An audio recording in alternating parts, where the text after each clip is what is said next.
Beaten a team in the East this year. That's the order today against Montreal, Peter. It is bright and sunny. Great day for football. A little bit of a chill in the air, but you never know. The weather can change here in southern Alberta. But for now, looks fantastic. At the half, Standard Life Heroes of the CFL featuring the Al Steve Charbonneau. Don Whitman comes along with his CFL scrapbook. And first half highlights with Mark and Chris. Let's go back upstairs to the big man and Mark. Thanks very much, Peter. There's Vince Danielson in his second game back after missing 5 with a hamstring injury. And he said last week's victory, Chris, over Saskatchewan was a playoff win because he said this team is so young in Calgary. It's helping to galvanize them by facing the pressure now, the pressure they'll see come playoff time.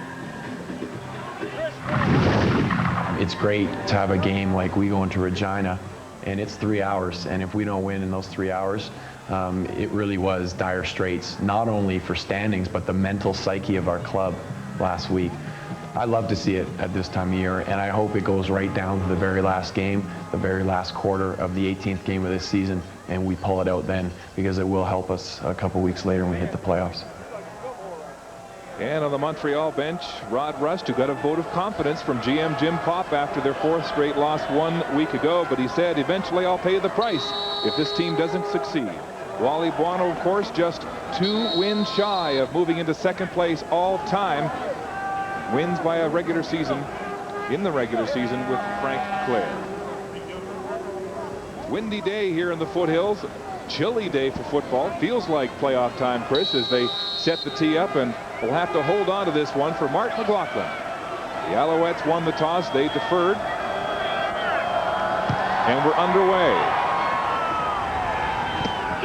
Pets has it, or rather Haskins for the Alouettes, and he's hit early. Wow. Willie Fells comes out with a vengeance off the kickoff, Chris. Nice job of getting downfield, staying in your lanes. You know that the Montreal returners are always dangerous when they get their hands on the football, but a nice job of going down there and laying the lick on them. Jamie Barnett trying to learn the offense this week, almost like taking a drink from a fire hose, Chris. Well, he's got Haskins and Appel in the backfield with him. Receiving crew, Copeland, Climby, Cahoon and Davis, the wide receivers. Big offensive line, Chu, Flory, Verschoval, Okeke, and a slim down Neil Ford at the right tackle. Barnett, number 2 all-time in the ACC conference in the USA, and yards passing and offense. He'll go to the shovel pass early. Right away, though, he's brought down Haskins. Joe Fleming. Well, Joe Fleming just does everything in the interior of that defensive line. What a leader. Goes out there, doesn't believe we have any tape. You see Fleming, Traversy, Jacobs, Cotton at the defensive end.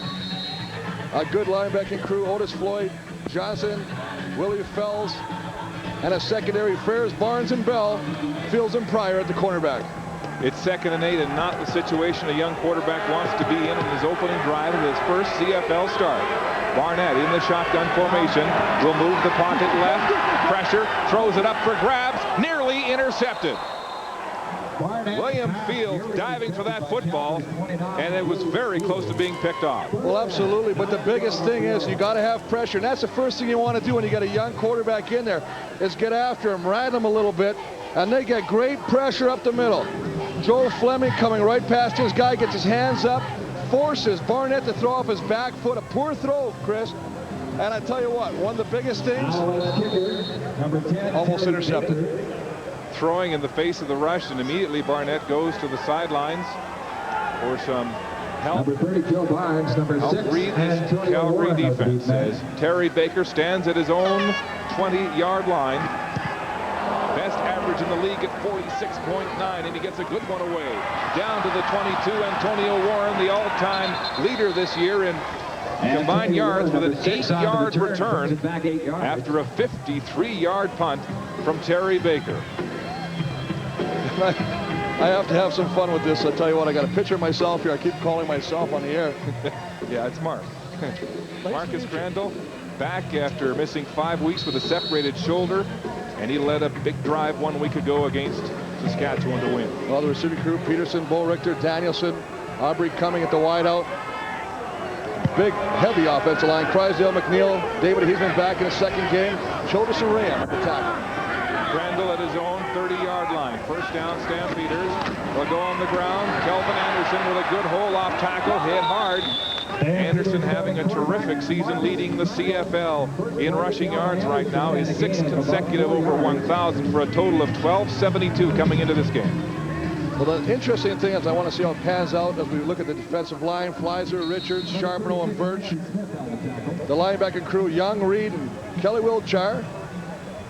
And, of course, the secondary anchored by the veteran Lester Smith, Hunter Washington, Durden, and Whitley, the rookies at cornerback.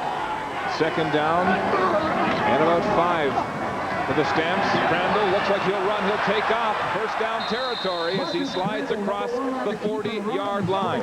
Well, this is something, Mark, that he did so effectively against Saskatchewan last week. He made good decisions. He didn't try and force any of the situations. Nothing there. Tucks it down, takes off, picks up the first down, and a nice job of protecting himself also doing that baseball slide.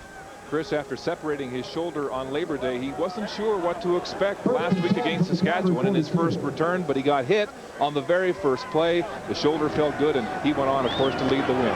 Hand off to Anderson, up the gut, carrying a host of Alouette tacklers. Petts in on the tackle for Montreal. Both teams wearing their retro uniforms today as we celebrate the 50th season of the CFL on CBC. The Alouettes wearing jerseys from the 60s. The Stamps wearing, that was the jersey they wore in 1948 when they went to the Grey Cup for the first time. The pants, though, come from the 60s. The gold pants worn between 1961 and 1963. 2nd down and 7 at the 45. Crandall moves into the shotgun. He'll throw the hitch pass. It's complete. Peterson, Kamal Peterson, with a short gain of the play, and it looks like it'll be close to the 1st down. No, it'll be a 3rd down situation, Chris. What a nice job of using the entire football field. He got all his yardage, use it. Little hitch pass, put it in Kamal Peterson's hands. They love him as an athlete. Wally Boito says this guy has got all the potential to be a future star in the CFL. Said he's not one yet, but he's got that keyword, potential. Duncan O'Mahony, the rookie, punting for the Stampeders, ranked last in the CFL with a 41.9-yard average. Gets away a nice spiral. The Meko Archangel is back for the Alouettes. Makes a move at the 20, looking for some daylight. Making it on his own. Gets outside the hash marks. And finally dragged down from behind. Archangel making a start. One of the new players in the lineup for the Alouettes today, and gives his young quarterback some decent field position when we come back. Last 2 weeks subbing for Anthony Calvillo, I asked Jock Climby, what advice as a veteran can you give to the young quarterback today? It's always a fine line for an experienced player to know how and what to do to help a younger quarterback. You don't want to give them too much information. Sometimes it's like drinking out of a fire hydrant and nothing gets accomplished. At the same time, you don't want to just leave them to their own devices. You need to be able to sort of give them tips here and there. And backs like Thomas Haskins can help take the pressure off Barnett. That 14-yard carry and a 1st down helps move the Sticks up to the 43-yard line of the Alouettes in a 1st down. Well, you know Montreal's going to run the football, and they're going to continue running it no matter what happens. And that's a great way to start with Haskins busting off left tackle, picking up some nice yardage. 1st down Alouettes. Barnett now behind his center. Chew. Hand off to Haskins again. Right side. Haskins running with authority here early in the football game. A gain of 4 yards on the 1st down carry. Well, it's a nice job of also bringing the counter, and this is what they have to do to be successful. Haskins is not a power back, so they pull the backside guard and tackle. See Joe Fleming going to work across it. You can see there's 53. OKK coming around. He's going to pick up linebacker Willie Fells. Not before they pick up some nice yardage. Haskins, of course, replacing Mike Pringle, still injured as Joe Fleming makes his presence felt. 10 sacks right from the middle up the gut. And number 3 in that category this year in the CFL. Barnett to throw across the field, intended for Thomas Haskins, and in and out of his hands for an incomplete pass. Johnson close on that one, Chris. Well, I think Johnson was very close. I think he was so close that I think Haskins saw number 51 of the Stampeders and knew that if he had caught this football, it may be stretcher time. Just as he's about to pull it down, you can see number 51, A.J. Johnson, ready with the old clothesline to welcome Thomas Haskins. Jamie Barnett goes to the sidelines. Another punting situation for Terry Baker, the 39-year-old veteran of this Alouette team.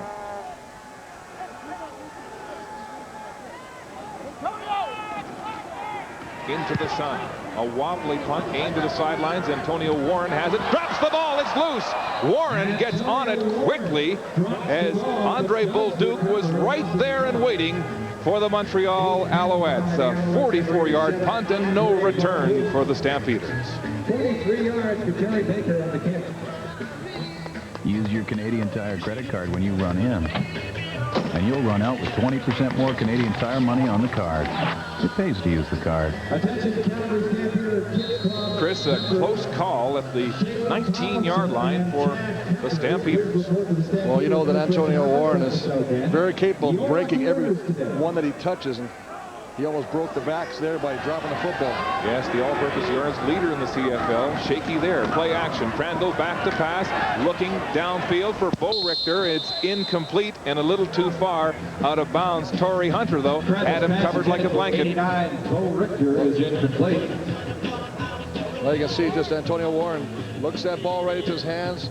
And you got one thing you got to remember, Chris. We talked about the weather. That's two Chris's.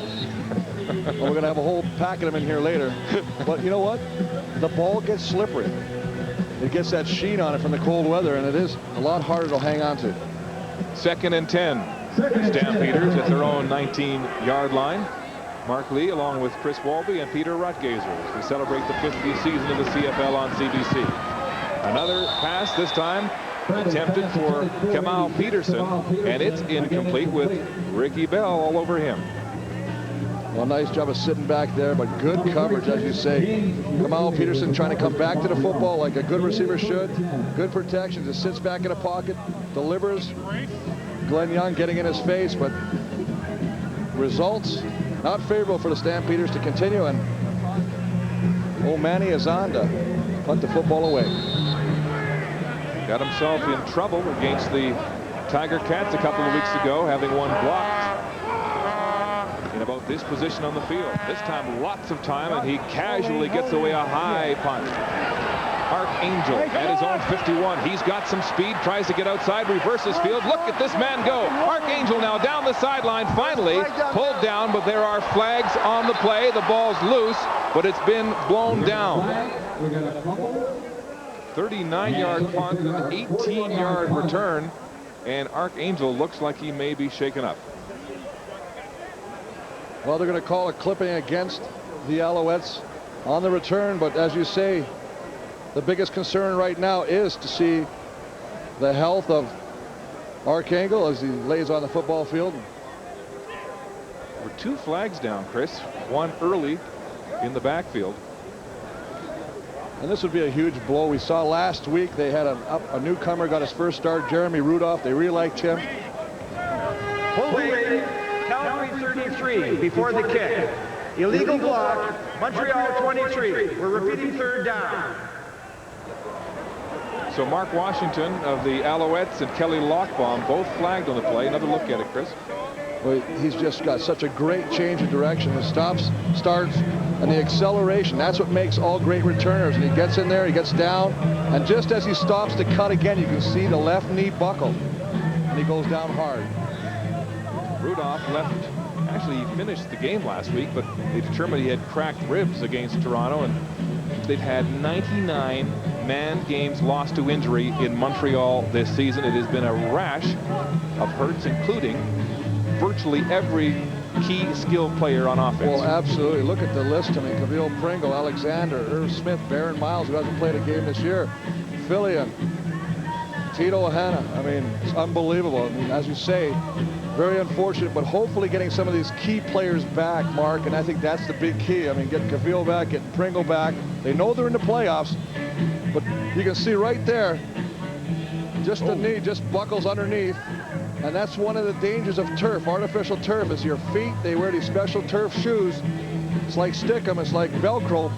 It stops you suddenly, and sometimes the weight, the momentum of your body carries you forward. And the knee says he's got nowhere to go but buckle. Chris, we were talking to Al's GM, Jim Pop, just before the game.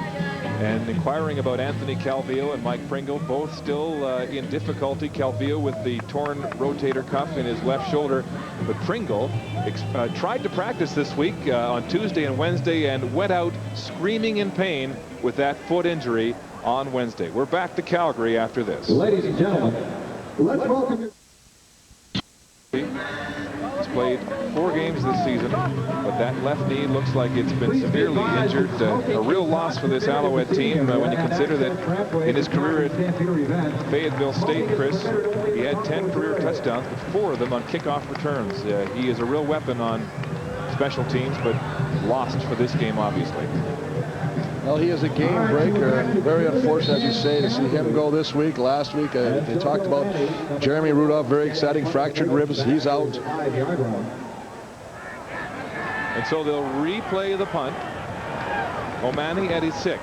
Again, lots of time. A spiraling line drive over the head of Reggie Durden. He misjudged it. He goes back and gets it and is quickly brought down. Mark Pilon got his hands on him. A 55-yard punt and a 4-yard return as special teams continue to be hair-raising here in the first quarter. Don't use the word hair-raising, Chris. It just upsets me. But you know what? You got to wonder here. I mean, he just misjudges this. I mean, he can't have this happen. This is a mistake. They were going to get great. First down. They would have got great field position. But Reggie Durden misplaced the ball. This ball goes over his head. As a result, they get pushed all the way back, and they're starting from their own 27-yard line when they could have been near center field. Kelly Wiltshire called for the illegal block on that return. The bobbled catch, and they're way back at the 28 as Anthony Calvillo holds the clipboard on the sideline. Dan Machochia, the offensive coordinator, moving up into the booth this afternoon for the Alouettes to help Barnett at quarterback. Straight back, lots of time, downfield, high, and it's complete at the 50-yard line. Copeland, the rookie, goes up high to give the young quarterback some confidence and a first down. Well, they really like Copeland. They say, you know what, he's starting to grasp the playbook. He hasn't got it all yet, but he is a big play receiver. In one game, he played in the World League. He had 19 catches in one game, so you know what he can do when he gets the football. But a big target goes up, works right in there. You can see Tyree Davis a little bit behind him. You wonder about that. Copeland, the second leading receiver in the XFL last year with the LA Extreme and a first down. Flags are down again. Thomas Haskins hit hard right up the gut. Little or no gain on the play. And we'll see what the flags are here as they've been flying here in the first quarter. Haskins has had trouble on the ground, subbing for Pringle. Offside, Montreal 80. Penalties declined. Second down. Second. So another penalty and an offside this time to the Alouettes. And you know, Mark, the only reason is that it's an offside, not a procedure, is he actually lines up offside. Another mental error. So they'll decline the penalty, and it'll be second down and 10 yards. The Alouettes, who've yet to score a rushing touchdown since Mike Pringle left 4 weeks ago. Play action, hitch pass. It's complete to Tyree Davis. Davis with some blockers. Hit hard. Oh! Had his legs cut out from under him by Kelly Malvo. Well, what a nice job of taking the wheels out from under Tyree Davis by Malvo. Just submarines underneath their great stick. You love to see it. You can hear the contact all the way up here in the booth. That'll inspire the rest of your defensive teammates. Malvo gets a stick right on the thigh of Davis, who is slow to get up. One of 4 ranked rookies in this secondary. But all excellent athletes, and that's what you look for. You want to develop the youngsters in the backfield, as you say, and Chris, he's got some good ones. Excuse me, Chris, they're short by about a yard, and they will go for it. 3rd and 1 at the 51.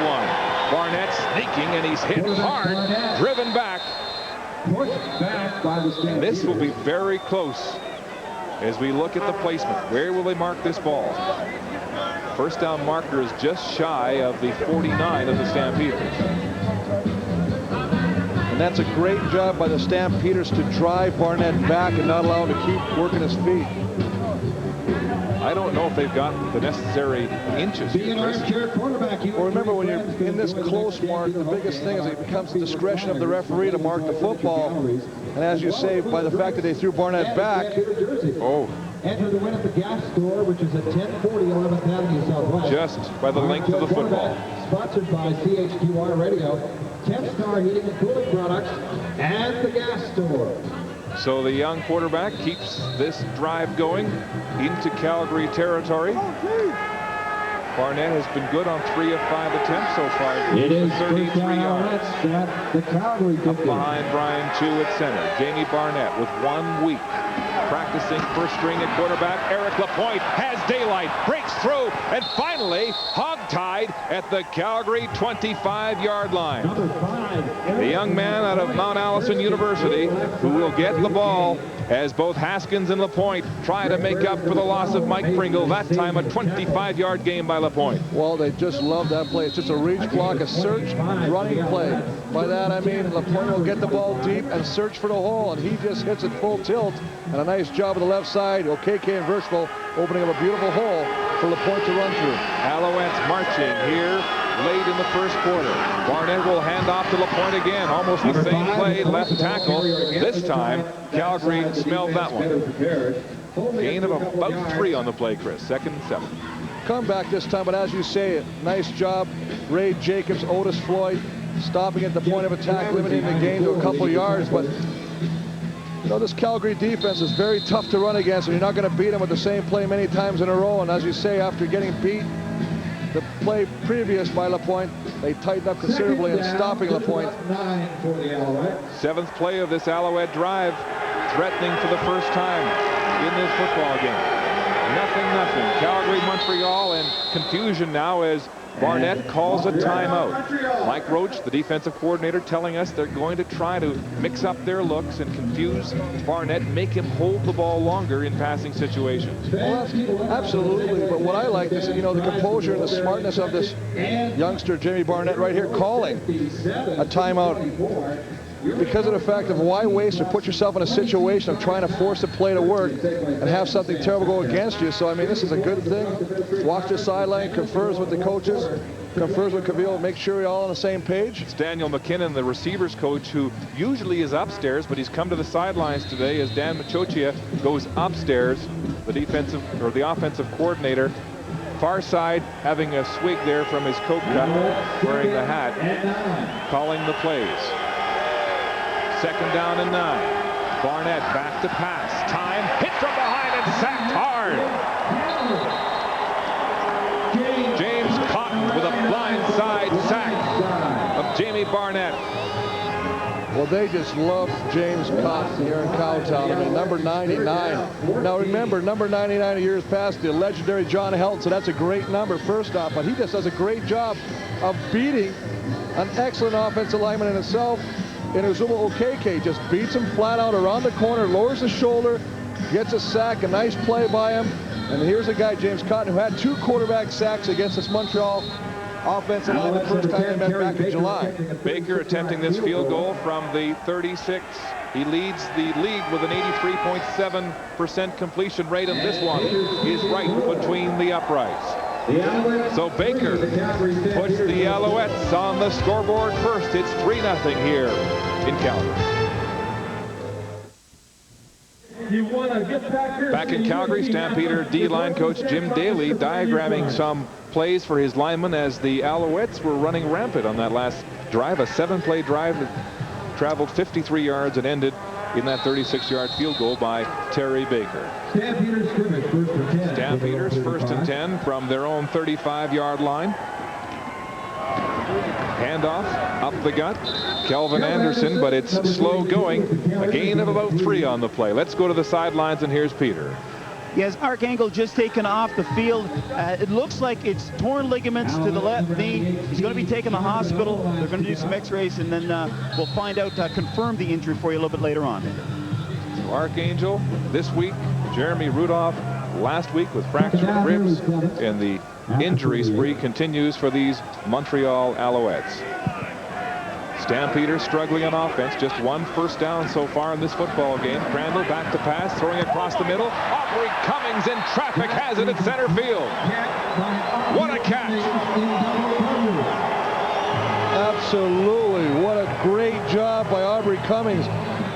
Reggie Durden, Lester Smith, all over him. There's no way the number 87 should come down with this catch. Nice job of protection. Crandall throws the ball up, but look, I mean, Wiltshire's there, Durden's there. They get their hands on the football. Lester Smith takes him down. Still hangs on to the football. Stampeders get their second first down on a big one, a 16-yard gain to center field. On the ground, play action now.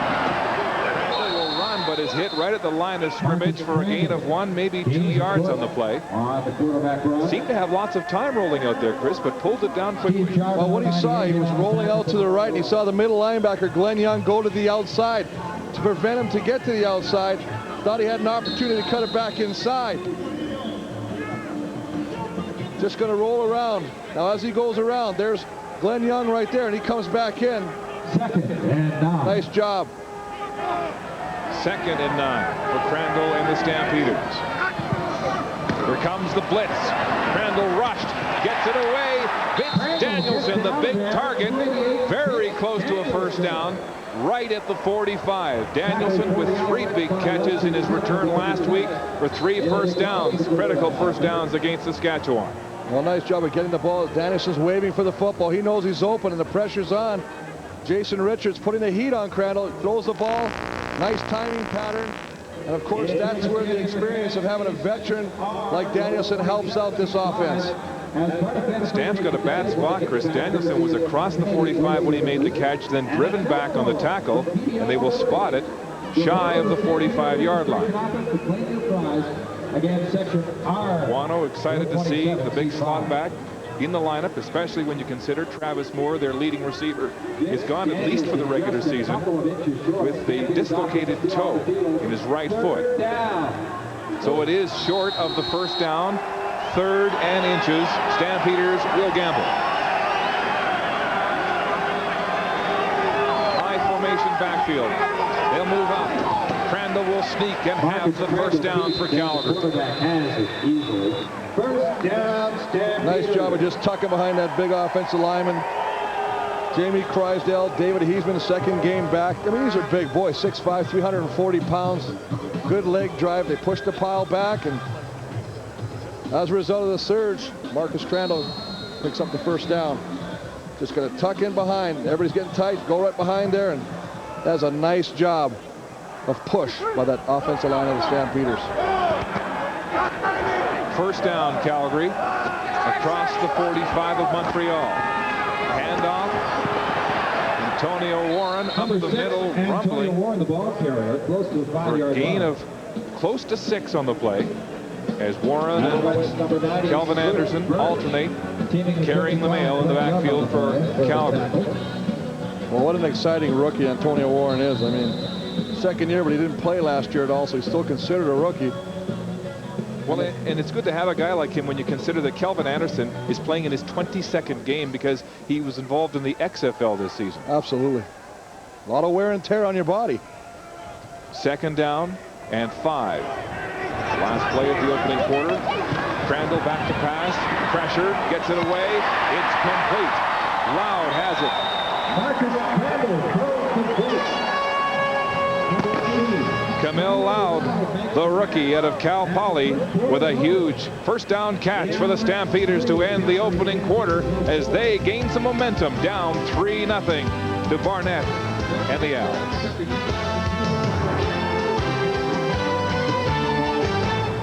To step in and be a starting quarterback for any team, and so that was a goal for me, to come out and prove that I can be a starting quarterback in this league and in the league.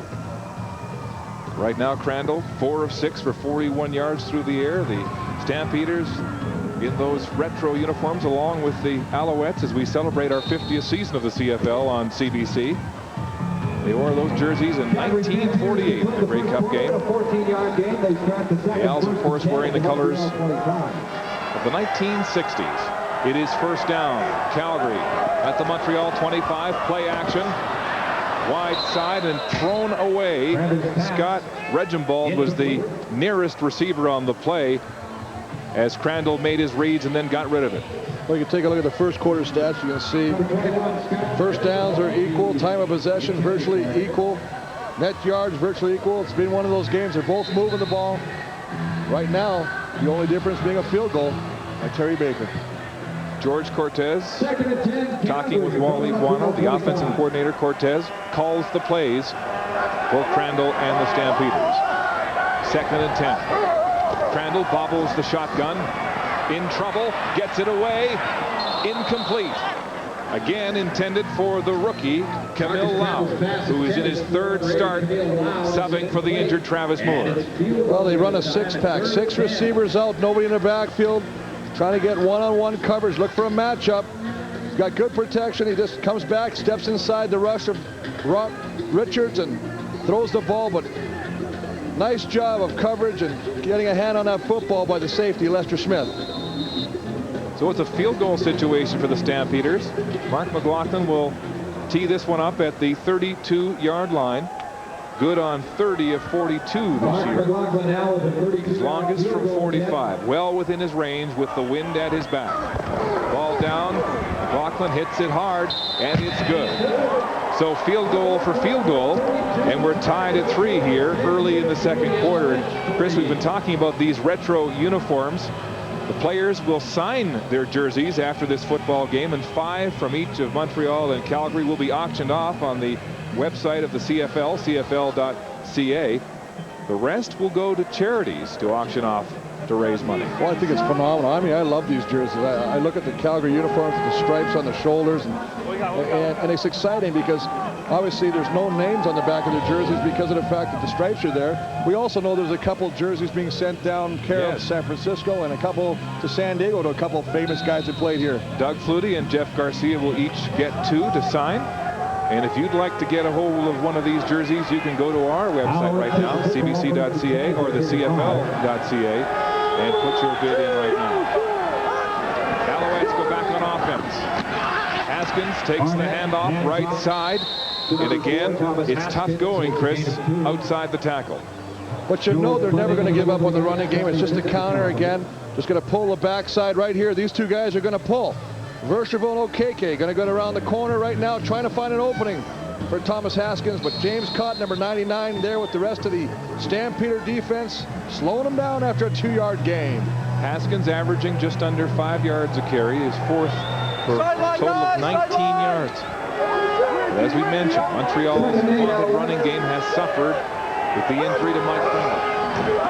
Barnett has to pass across the middle. It's complete to Ben Cahoon, and he's dropped in his tracks. Well, Otis Floyd just lays a licking on him right now. We've seen some incredible high-velocity pops already, Mark. I mean, you know that this game, you mentioned it early, every game now is a playoff game. It has such serious implications to where you are, and if you can finish and get into that postseason. Brilliant open field tackle by Otis Floyd. Stops Cahoon short of the first down by 1 yard. Well, it's tackles like that that give you the momentum. I mean, it forces Montreal into a kicking situation, not allowing Ben Cahoon to try and fight for extra yards. It would allow maybe the drive to stay alive. Baker will punt into the wind, standing at his own 30. High spiraling punt, driving Antonio Warren back to his 20. Gets a block from Bo Richter. Gets outside, but there's no more room to go. A 46-yard punt from Terry Baker, and only a 6-yard return for number 6 of the Stampeders. A field goal apiece here in the first half.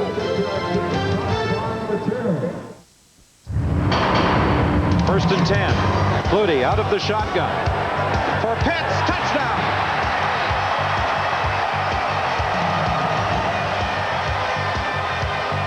Don Whitman with the call as we flash back to the 1992 Grey Cup at the Sky Dome in Toronto as part of our 50th season of CFL on CBC celebration. And the Alouettes stumbling on the ground.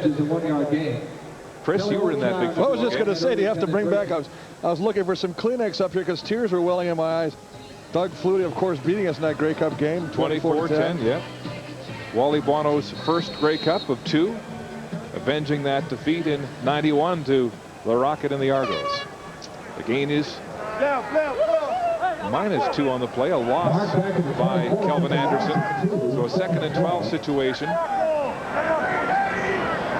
Deep in the own zone for Calgary. Crandall throwing downfield. Bo Richter wide open. He's got it at center field.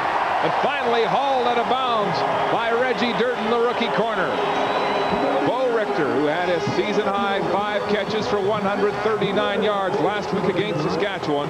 And a big target there. Well, nice job of Crandall seeing the blitz. Mark Washington, 23, going to come on, but Bo Richter just working on Reggie Durden. Little arm over, and that's one of the things that benefits of being a tall receiver, working against a shorter defender. He swims him, does a nice job of getting into the open field. The ball is laid right on right over the shoulder, where only Bo Richter can catch it. Just a nice job of execution by the Calgary offense.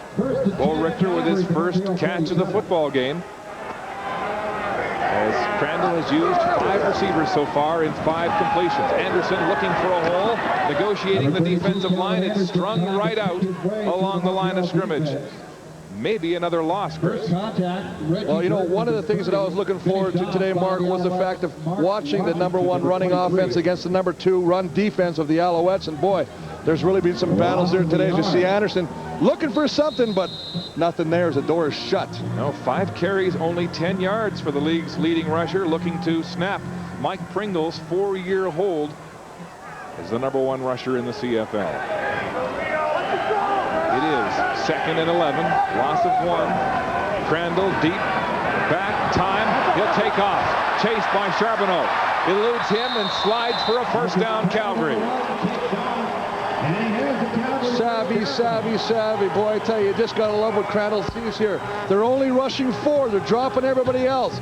As a result, the defensive linemen get pushed to the outside. Charbonneau to the outside, Belly to the outside. As a result, he's got nothing but opening. Tucks the ball down.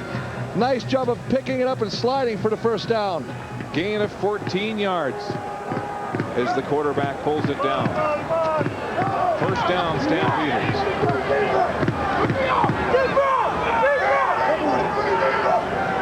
Crandall takes his time, hitch pass. It's complete to Bo Richter. Bo Richter around the outside, another Calgary first down. As he fans the Flames here in Calgary, and the Stampeders have their first lethal drive. Just a straight hitch pass, put it in the hands of Bo Richter. The big man gets to the outside.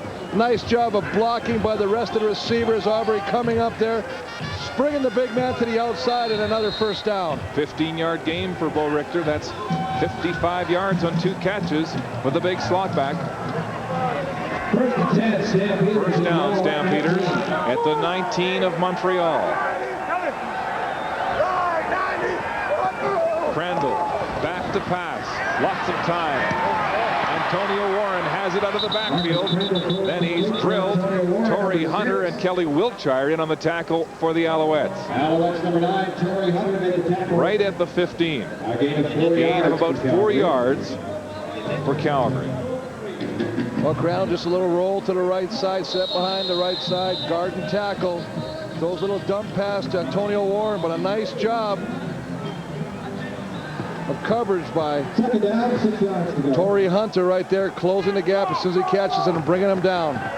2nd and 6 in the red zone. The Stampeders on shotgun formation. It's a quarterback draw, diving for the 10-yard line, but short of the first down. Marcus Crandall. That was a called play right from the get-go. It'll be 3rd down and about 2 as the fans begin to call the Stamps to go for it. Have you been in any other stadium in the world that doesn't want your offense, as they're moving the ball so successfully right now, to go for it on 3rd down? Nope. Here comes the field goal unit, and here come the boos. Absolutely. They've been moving it. Again, a pre-planned call, a set call. Crandall sees the defensive front, doesn't check out of the quarterback draw, takes a step back as if he's going to drop back and throw it, and tries to pick up the necessary yardage, coming up a little short. And as a result, the Boo Birds come out as McLaughlin attempts a 22-yard field goal.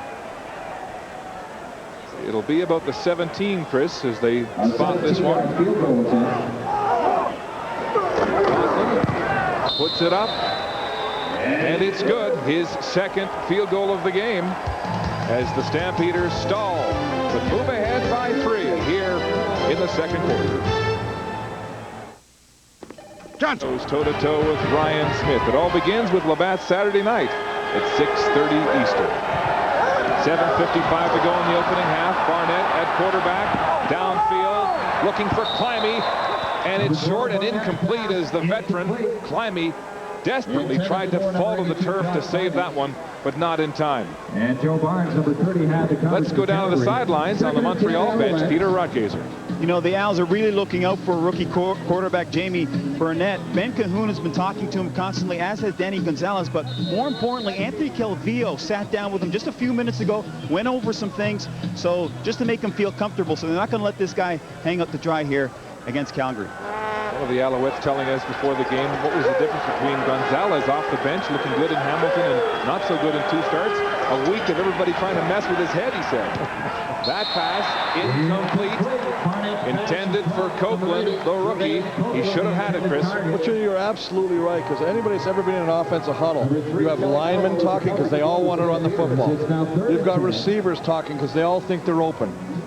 And he's got his own play selection in his mind as a coach is setting the play. So look at all the things that are coming in there that could be major distractions. Of course, now he's going to the bench, and as you say, Cavillo's talking to him, the offensive coordinator's talking to him, the coach is talking to him. I mean, there's a lot of things. It's like bees just spinning around that man's head. It's like Jock Clemmy said, he's trying to take a gulp from a fire hydrant. This will be the 4th punt of the day for Terry Baker. Montreal has been 0-5 in second down situations. Baker, lots of time. Warren stands at his own 36, goes straight up the hash marks, and then is met by a host of Alouette tacklers. A 39-yard punt into the wind by Terry Baker, and just a 5-yard return from Antonio Warren. Stampeders go back on offense when we come back. And 4 yards on the... Back at McMahon Stadium in Calgary as we celebrate our 50th season of the CFL on CBC, and for the 17th game in a row, a crowd in excess of 30,000 here in Calgary. Stampeders have been inside the Montreal 25 twice in this football game and come away with field goals. A long field here today to start this drive. It's complete. And another first down as Vince Danielson gets his meat hooks on that one and moves the ball across center field. Well, just the ability to read the defense, to find out where you have to sit down. Runs hard. This is the biggest thing about Vince Danielson. His hamstring was giving him so much trouble. He played early in the season, and it was bothering him, and he couldn't push off strong off the line of scrimmage. You could just see him right now. He is really coming off that line. And a good read by him to push off of Mark Washington, who was trying to chuck him about 7 yards downfield. Stamps moving the ball on offense. Handoff, Anderson. Jumping, hurdling, and across the 45-yard line on first down. Mark Washington, the leading tackler on this Alouette defense, puts the grasp on him. Well, just going to run a little left-off tackle, but they also have a little trick play off the top of that, as they have Mark Boerichter coming around, so they have the option of giving it to Anderson or tossing it to Mark Boerichter on a reverse. Kelvin Anderson moving up the charts in the rushing department in the CFL. For 6 straight years over 1,000 in the CFL. He's hit hard right at the line of scrimmage. Big Steve Charbonneau, who will feature at halftime. Helping on the tackle, Tim Fleiser, the former Grey Cup champion with the Hamilton Tiger Cats. Well, absolutely. Tim Fleiser, there he is. I mean, he just flies through this, right through the block, and meets Calvin Anderson just as he gets the football. That's a nice job, and we've seen some good things. Charbonneau, we've seen Fleiser, Jason Richards, all getting good penetration on a real tough offensive line of the Calgary Stampeders. This will be a field goal attempt, the 3rd of the day for Mark McLaughlin. And they will spot this one at the 52-yard line. So this will be the longest attempt of the season for McLaughlin, who's gone 45, his longest so far. Barnes with the spot. It's a line drive, and it's good. Mark McLaughlin from 52 yards out, his longest the season, his 3rd of the game. In my family, McLaughlin simply perfect this afternoon, 3 for 3 in field goals, spotting Calgary to a 9-3 lead here in the opening half. Alouettes, last 2 drives, 2 and out. What can they get going this time? Haskins with not much room to run off the right tackle. Alondra Jansen in on the tackle for the Stampeders as the Montreal ground game continues to struggle. Well, both defenses really playing inspired football right now, filling the gaps, and a lot of it is gap control and allowing the linebackers to fill the holes. AJ, Alondra Johnson does a nice job of getting in there, and as you say, stopping Haskins short after a 1-yard gain. Alondra Johnson continues to play with youth. 14th season in the CFL, says Chris. He's cleaned up his life. No more drinking, no more partying. He's a family man, and it's showing on the field. This pass at the 50, intended for Cahoon. He's got it. The Stamps say it's incomplete, but the officials will mark it as a catch at the 49-yard line. There's still some conjecture, though, as the Alouettes and Stampeders surround the officials who conference at the 49. Well, Copeland's just going to clear the area. Cahoon's just going to sit down in the area. Jimmy Barnett's going to throw the ball. Got it right there, but a nice job of the defender actually pushing the ball. William Fields pushing the ball down, and it actually hits the turf. You can just see he gets his hand in there, and the ball hits the turf as he tries to cradle it in there. Look at it here from the reverse angle, and you can see the tip of the ball hit the turf, and they have waved it off here, Chris. A good call, incomplete. And so for the 3rd series in a row, it's 2 and out for the Alouettes. Terry Baker gets a workout here in the first half. 5th punt of the game.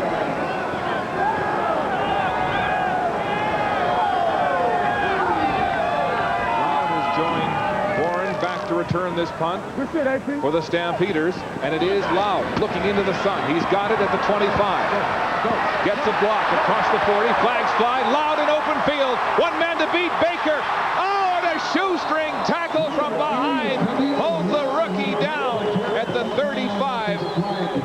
William Loftus, the 4-year veteran out of the University of Manitoba, with the tackle. A 49-yard punt from Terry Baker and a 49-yard return, but it's coming back. There are flags down, Chris. Well, I think there's no question about it. When the Calgary offense comes on the football field, illegal block. Calgary number 36. First down.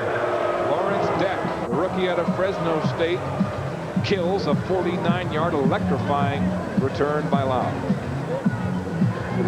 Well, I think they must have all saw it on the Calgary Stampeders bench, because they started walking to the short end of the field on their own side. There it is, just see right there. Here it is right there. He's got a nice job of getting her in the back there. Referee Johnny Esmont throws the flag, but boy, that's a killer after an excellent return by Camille Loud.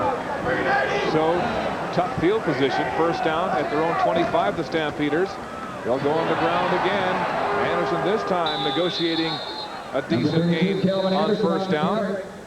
Coming into that one, he had only 16 yards on 7 carries, Chris. The gain will be 4. 2nd and 6 for Marcus Crandall and the Stampeders when we come back. Welcome back to McMahon Stadium. CFL on CBC. Coming up at the half, we'll have the Standard Life Heroes of the CFL featuring the Al Steve Charbonneau. Don Whitman comes along with his CFL scrapbook, and then the big man, Mark, will have first half highlights. Back up to you, Mark and Chris. Thanks, Peter. The Stampeders with field goals in their last 3 drives. 2nd and 6. Shotgun formation. Flags on the play now. Crandall complete to Peterson. Breaks a tackle. Still going. Finally hauled down across the 50 as he eluded Torrey Hunter at full speed. Glenn Young makes the tackle for Montreal on the rookie, but there are flags, and the Alouettes are pointing to take it back. Offside. Calgary 89. 2nd down repeated. Bo Richter offside at the slot position, squelching a 21-yard pickup by Kamal Peterson. So they'll move the ball back to the 19-yard line, and it'll be a deep 2nd and long situation. This was the scene just moments ago on the Montreal sideline. Jamie Barnett, the third-string starter, alone with his thoughts. The Montreal bench doesn't look good. Back to pass, Crandall with time. Evades Charbonneau. Here comes Mark Washington, who makes the tackle at the 30, holding the quarterback to a 7-yard gain and forcing Calgary into a punt situation. Well, that's a situation that he does so well. I mean, he won't force a situation. That's how he's matured as a quarterback. Crandall sees there's nothing downfield, so he'll tuck it and get the rest with his athletic ability. Slides as you see Mark Washington taking him down, but he doesn't create situations where the Montreal defense could maybe pick off a pass and create something for their offense, because right now Montreal, if they're a battery, they're dead. UBC rookie Mark, or rather Duncan O'Malley. It's a nice spiraling drive. Deep. Tyree Davis, the lone man back for the Alouettes. Breaks one tackle, still going across the 40. Finally, gang tackled on the play for a 15-yard return, and great field position for his young quarterback as Montreal goes on offense. Use your Canadian Tire credit card when you run in, and you'll run out with 20% more Canadian Tire money on the card. It pays to use the card. All field goals all the time so far, Chris. Well, I think the guy that's getting the most action on the Montreal side of the field is Terry Baker, punting the football. I mean, this offense is not being productive. Last 3 possessions for the Alouettes have been 2 plays and out against the wind. Barnett is said to have a powerful throwing arm. Play action. They go to the hitch pass. Haskins hit hard as he crosses the 45. Alondra Johnson, the 14-year veteran, making the tackle for Calgary. A gain of close to 6 yards on the play, as Dan Gonzalez, the number 2 quarterback who had the last 2 starts, stands and tries to keep warm on the Montreal bench. A prototype NFL pocket passer, had trouble making downfield reads in the last 2 games, Chris, against Saskatchewan and Toronto. Threw 4 interceptions last week, and hence the start for third stringer Jamie Barnett. Shotgun, looking, still has the ball. How did he get out of that sack? Gets it away, but it's way short of Jermaine Copeland. And the Stampeders, Jeff Traversy, thought he had a scalp. Well, the game initially, he had good time, good protection, but eventually the pressure's going to get to him. 94, Jeff Traversy's going to work around, gets there. By all rights, should have had the quarterback sack. Jamie Barnett gets to the outside, but then a very weak throw in the attempt to try and throw the football and find the receiver, Jermaine Copeland, downfield, but the ball almost floats out of his hands. And we talked about the strength of his arm earlier, Mark, and he really hasn't exhibited any of those qualities yet.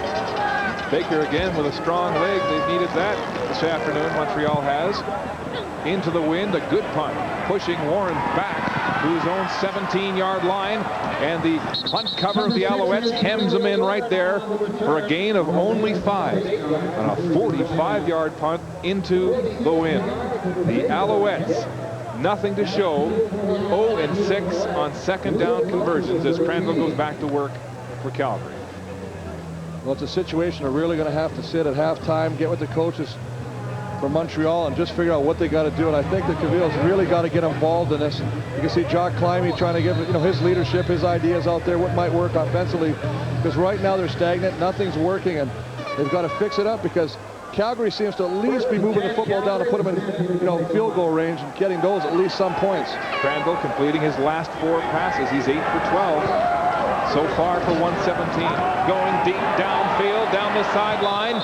Bo Richter in the neighborhood along with Peterson, but neither one of the receivers could get their hands on that one. Well, neither one could get their hands on the ball, but great coverage by Mark Washington.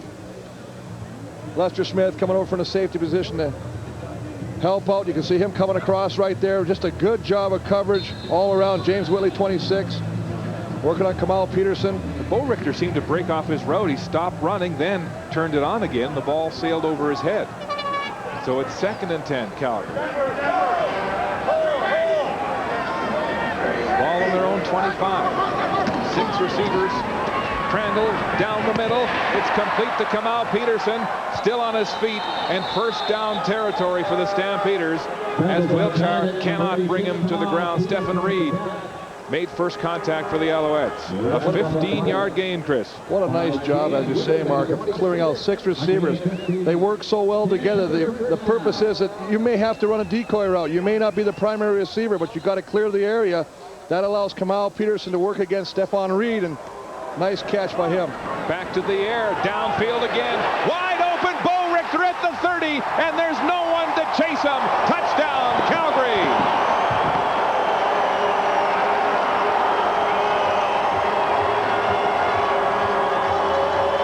Crandall to Bo Richter, and a 70-yard long bomb, and the first touchdown of the football game. Well, I'll tell you what, there's definitely a mix-up in the secondary of the Alouettes. Mark Washington with the coverage, but he does that. He just bumps him up. There's Durden. Nobody picks him up. 23, Mark Washington is the last one to see Mark Bo Richter run behind him. And as you say, the end result, a 70-yard touchdown. But again, another crucial big play that has been haunting this Montreal defense. Bo Richter with his 11th touchdown of the season. Leading all Calgary Stampeders as Mark McLaughlin gets set with the point after. It's a mere formality, and the Stampeders open a 16-3 lead with 1 minute to go in the first half. Bo Richter, some say, Chris, will get NFL attention next season. Oh, absolutely. I mean, but it all started by having a six-pack and having Kamal Peterson with a nice catch over the middle, and obviously a defensive breakdown and a wide open Mark Bo Richter behind coverage, and a 70-yard run to the end zone. And Bo Richter with that catch now has 3 for 125 yards and a touchdown. Remember last week against Saskatchewan, he had 5 for 139. So clearly a big target inside for Marcus Crandall, and really making up for the loss of Travis Moore. Well, obviously, also 7 touchdowns in the last 4 games, so he's on fire right now. And, you know, you talk about guys like Danielson, there you see Durden and Mark Washington talk, as you see a happy Bo Richter there with the hat on. Washington, who is the #1 DB and tackler, talking to the rookie Durden, number 30, who has a lot of responsibility. We mentioned off the top of the broadcast, rookies on both corners, as Rod Rust, who doubles as the defensive coordinator, goes in to have a word. Well, he's got to get involved with this, because we've seen this happen too many times the past couple of weeks, Mark, and you can see Washington's trying to explain to Durden, you can't do that. Somebody's got to take him. You're putting me in a bad spot. I can't cover him. He's behind me like that. Haskins at his own 12. Makes the catch on this kickoff return. Cuts upfield. Breaks a tackle. Finally pulled down after he crosses the 35-yard line. Aldi Henry in on the tackle, along with Scott Diver. A 63-yard kickoff and a 30-yard return for Haskins. Well, good field position, Mark. I mean, that's a nice thing. I mean, they're not starting deep in their own end, but they just can't seem to get anything clicking on offense, and as a result, Baker has to keep coming on and keep kicking the ball away, allowing Calgary to get more confidence with each of their offense possessions. Barnett gets the call. Daniel McKinnon, the receivers coach, on the sideline. Gonzalez in the wing. When might we see him? Hardly any offense at all by this Montreal football team, with the third stringer struggling in the first half. Lots of time, trouble making reads, tries to bail out, falls loose, recovered by Scott Flory of the Alouettes after that offensive line had given Barnett lots of time to make his read. Well, he's got to make his reads. He's got to find the guy. He's got to find quickly. That's what it's about. Look at Tyree Davis, 84. Now he's going to be working one-on-one against Pryor. He's wide open now. He wants the football. He can't believe he's not seeing him right now. Of course, what happens on the other end with the quarterback's sitting back here. He's got time. He's got time. Now he can get rid of it. He uses good athletic ability to get away from the first pressure by Fleming. Cotton strips the football, and Flory fortunately comes up with the fumble recovery. But again, just not getting the read quickly and making the decision quickly by the rookie quarterback Barnett. Wally Buono was telling us that for a young quarterback, everybody looks covered on your initial look. It's the veteran who can see someone like Tyree Davis there breaking away after the initial read. That time Barnett couldn't see it. He paid the price. Second down, 24 yards to go on the loss and the fumble. LaPointe had it, dropped it, picked it up again, Chris, as Montreal stays extremely conservative on that second and long situation. Absolutely. They come back with a delayed draw, and as you say, LaPointe very fortunate to get the football back. Just going to give it to LaPointe, sticks it in there. He drops it, very fortunate to get the ball back. Recovered quickly, tackled quickly, and as a result, the man we've talked about a lot already in this first half, Terry Baker, number 10, on to punt again. Third Montreal fumble of the half, all recovered as Barnett goes back for a tutorial on the Montreal sidelines, and Terry Baker comes in to punt again. And you know, one of the things we talked about with El Covito, the last 3 games with El Covito, 12 turnovers. And it's not looking any better right now. 27 points on turnovers to the Toronto Argonauts 1 week ago. Antonio Warren at his own 40. Glenn Young in on the tackle to limit that return to 9 yards by Warren with 9 seconds to go until halftime. Might the Stampeders get one deep pass and a field goal away before we go to the half? Well, they still have their timeout, so they can get a quick playoff. Call timeout. Crandall comes in with instructions from George Cortez, wielding a hot arm, leading 10 of 15 for 202 yards and a touchdown in the first half of work. First and 10, Calgary, their own 49. A 16-3 Stampeder lead. Alouettes in a prevent defense here. Crandall looking deep downfield. It's complete at the 45-yard line. To Kamau Peterson, is that close enough for a field goal with 3 seconds on the clock? Just shy of the 45, which means, Chris, they'll probably spot it close to the 52. That's the yardage that McLaughlin kicked it from on his last field goal. And remember, he has the wind at his back.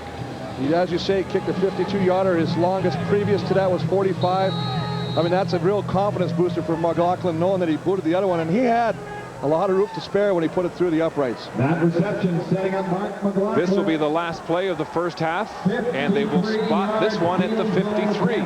So 1 yard further than the longest of the year for McLaughlin. With the wind at his back again. Movement of the line of scrimmage. The play is blown down.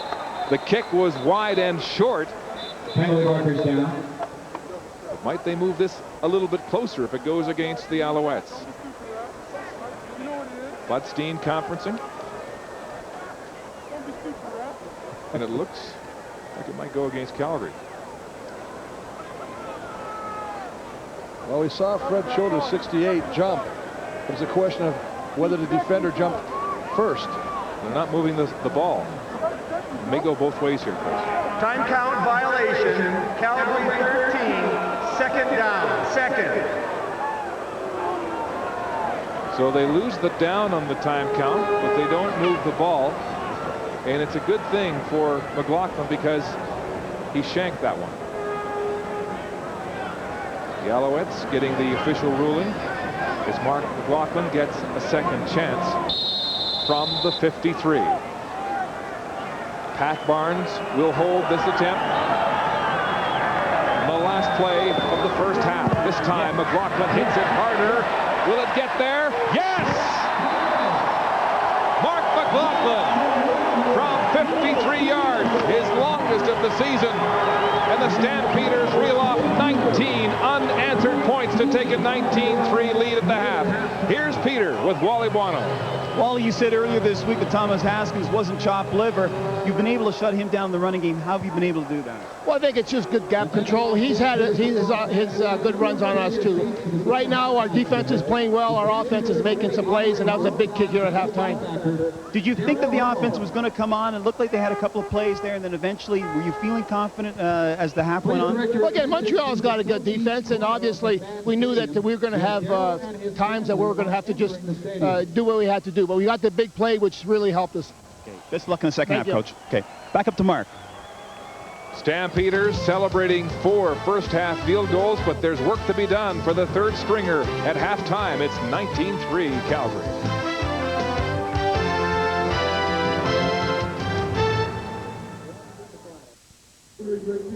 Halftime in Calgary, the Stampeders with a comfortable 19-3 lead. Well, if you're a Canadian and you're good enough to play on the Montreal Alouettes defensive line, you've got a proud legacy to uphold.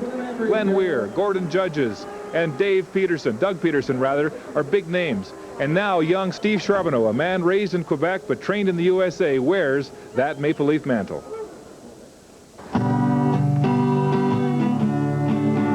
I like to deconnect a little bit, and playing music is really what gets me away from football, because during 6 months it's all we do is talk football, eat football, play football, and so sometimes it's nice to get away a little bit and kind of really get your mind off it, and music is really what I'm using for that. Steve Charbonneau carries on a proud tradition along the Alouettes defensive line. The great Canadians who've come before him have set a standard he must rise to on every snap of the ball.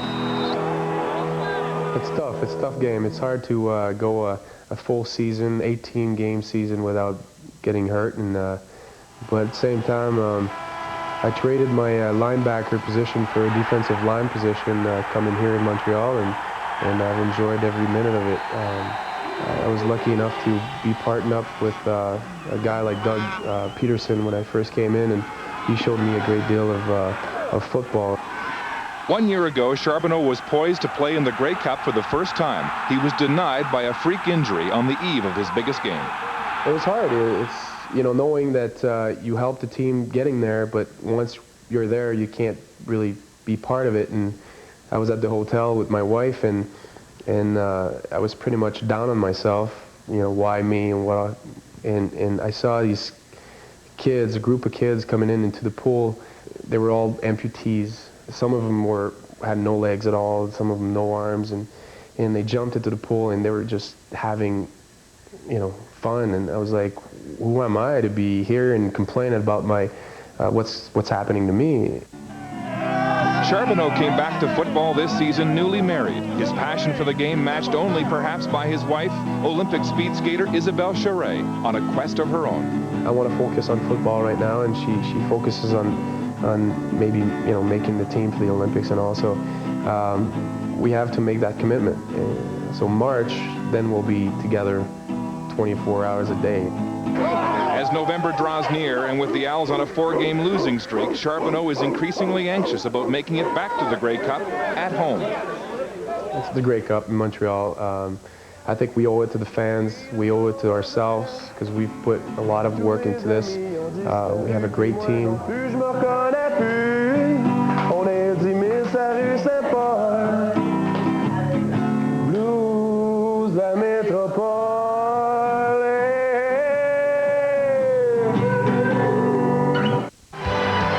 Heroes of the CFL, brought to you by Standard Life.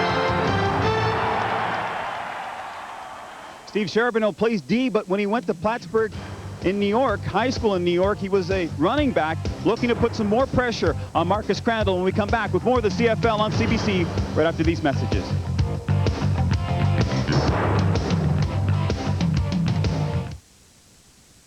Maloney is the quarterback. He's going to pass. CFL Scrapbook with Don Whitman. Brought to you by Dodge. Grab life by the horns. If football fans were to vote on the best player of all time in the Canadian Football League, many would name Doug Flutie.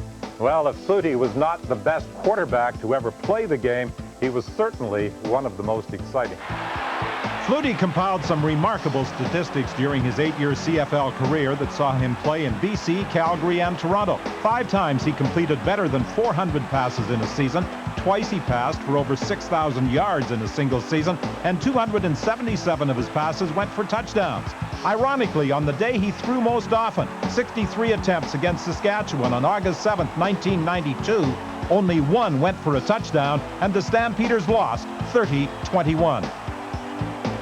And in his 8-year career, Flutie completed 4,584 passes. Well, the current Stampeder quarterback, Marcus Crandall, has attempted only 16 passes, but he's completed 11 of them for 217 yards. They're going gangbusters, Calgary, but how about poor Montreal with 46 yards passing to show for this? They must be having fits at that halftime. Well, you know what? They tried to get their running game going because we thought that would help take the pressure off the rookie quarterback, but Calgary has stuffed the run, forcing, you know, Jimmy Barnett to try and throw the football, but they're taking everything away from him. And his leading receiver is Haskins with 2 catches for 9 yards, and that just tells you how dismal this offense is this half. One of the big losses was the injury to D'Amico Archangel, who blew out his knee, because this is a man with moves who can put a young quarterback like Jamie Barnett in good field position. But this was the unfortunate occurrence when his left foot locked. His knee was blown right there, a very painful looking situation, locking right up on him. Then he takes the hit from Dybert, and that was it. He left the game on a golf cart. Well, absolutely. And of course, on the other side, we've got an offense that keeps growing and getting stronger as the game goes on. And Mark Boerichter, the recipient of this big play, a broken coverage, gets behind Mark Washington, Reggie Durden, and of course, it's a 70-yard run to the end zone, and the first major of the game, but a big one by the Calgary Stampeders. Yes, and how about Mark McLaughlin from 53 yards out, his 4th field goal of the first half, his longest of the season, to go with another one from 52.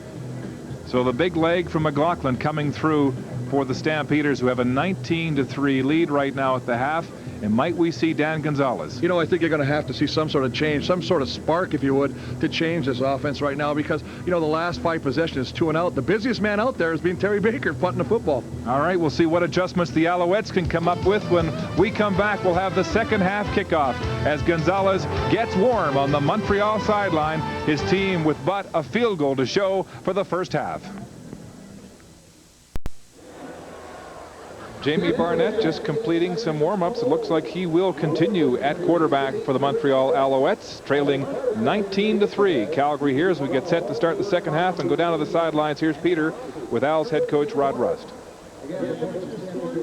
Coach, your defense has played fairly well, but you give up that big play late in the game. Yeah, that was real unfortunate, because I thought we were competing pretty well, and that hurt a lot. We'll have to see if we can get it back, and obviously not let it happen again. We've got to get some turnovers, keep them off the board, and chip away. Is that it for Jamie Barnett? Will Danny Gonzalez play the rest of this game? Not just yet, but whatever seems needs to be done, we'll do. But I don't think Jamie's necessarily the whole problem. Best luck in the second half to you, Coach. Thank you. Rod Rust does not sound very enthusiastic, Chris, coming out of the half. You know what I was interested by that one comment? We need our defense to create some opportunities, some turnovers, to try and give our offense some opportunities. Thomas Haskins at his own 22 on this kickoff return. Mauled by Willie Fells at the 40. A 53-yard kickoff from McLaughlin, an 18-yard return, as Fells celebrates the special teams tackle. So Jamie Barnett will continue at quarterback, the 3rd stringer in his first CFL start, and there are his numbers: 46 yards through the air in the opening half. We talked about, Haskins being the leading receiver, 2 catches for 9 yards. That's just not going to cut it. Davis has not been a threat at all. Ben Cahoon has 1 catch that was called off. I mean, you've got to start throwing this ball downfield again. Last 5 series have been 2 and out. Play action, rolling right. Barnett throws it. It's complete. Copeland has it across the 50, and it looks like a Montreal first down. Very close. Here are the first half stats, Chris, and again, the numbers tell the tale. Well, that's the biggest thing. I mean, you look at the net yards, 84 to 278. I mean, Montreal, no first downs in the second quarter. That's actually Montreal's first down since the first quarter. That tells you how anemic this offense has been during this game. Jamie Barnett setting all kinds of offensive records at North Carolina State. Encouraging first down pass. This time they go to the ground. Haskins, it's strung out, and Otis Floyd makes the shoestring tackle for a loss of maybe 1 on the play. Well, one of the things, the reason this play doesn't work is the back has got to read the pulling lineman. Now he tries to go outside of OKK's block, number 53 there. You can't. He's trying to block him to the outside. If you block him outside, the back has to cut inside. Another example of this offense not being on the same page. Floyd just strong-arming the big man Okeke, then putting the tackle on Thomas Haskins. The loss was 1. It is 2nd and 11. The tough second down situation. The Owls have failed to convert on the last 5 situations just like this. Barnett in the pocket, across the middle. It's complete. And a first down to the veteran Jock Climie with his first catch of the afternoon. And for the second time through the air, Barnett has hit strikes. A 20-yard pickup to Climie.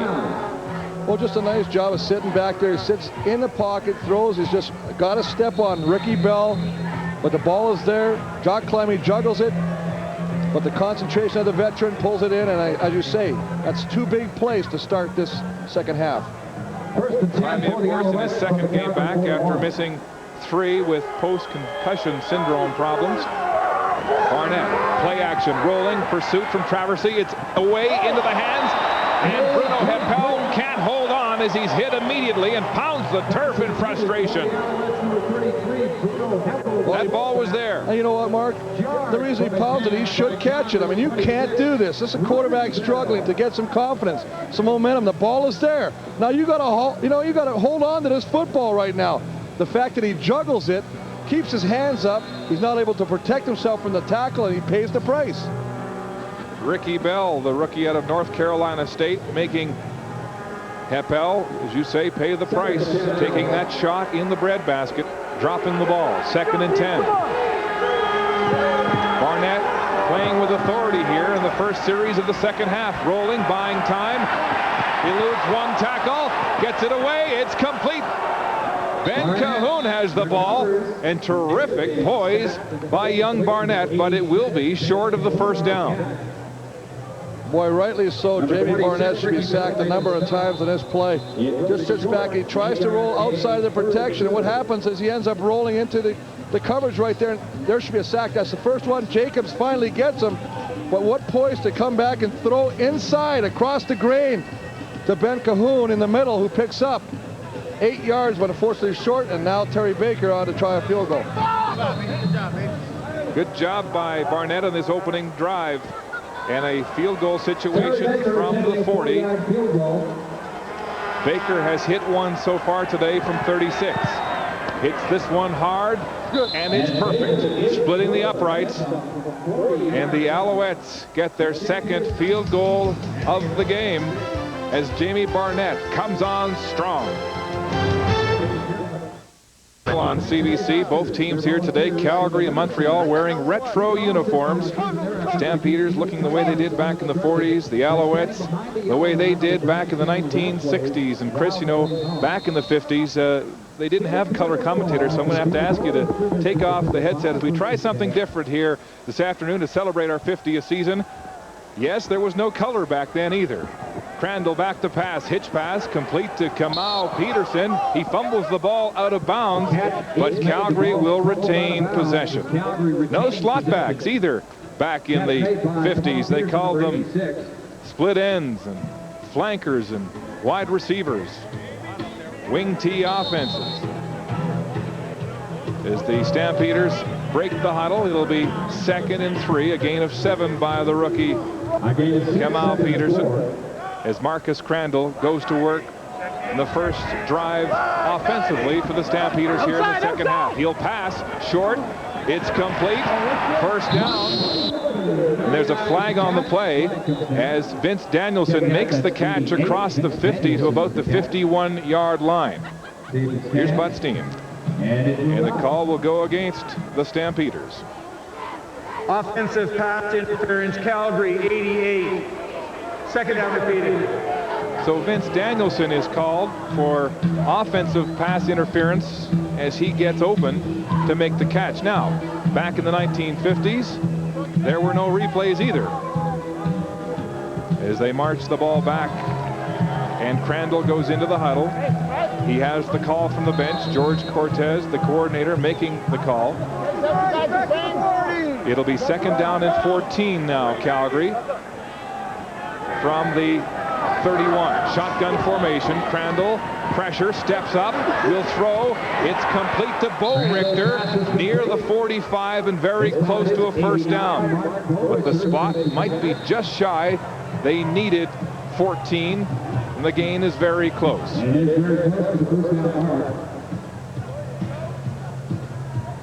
Again, we remind you, do not adjust your set. We are in black and white for a few minutes this afternoon as we celebrate 50 seasons of the CFL on CBC. And you see the spot there, less than the length of a football shy.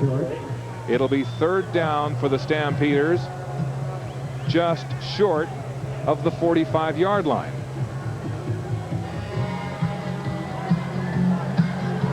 And special teams are not coming on the football field. Stampeders will gamble. Their own 45-yard line. Third down, less than a yard. Crandall up behind his center, Jamie Crysdale, and they'll sneak it across the first down marker and a Calgary first down.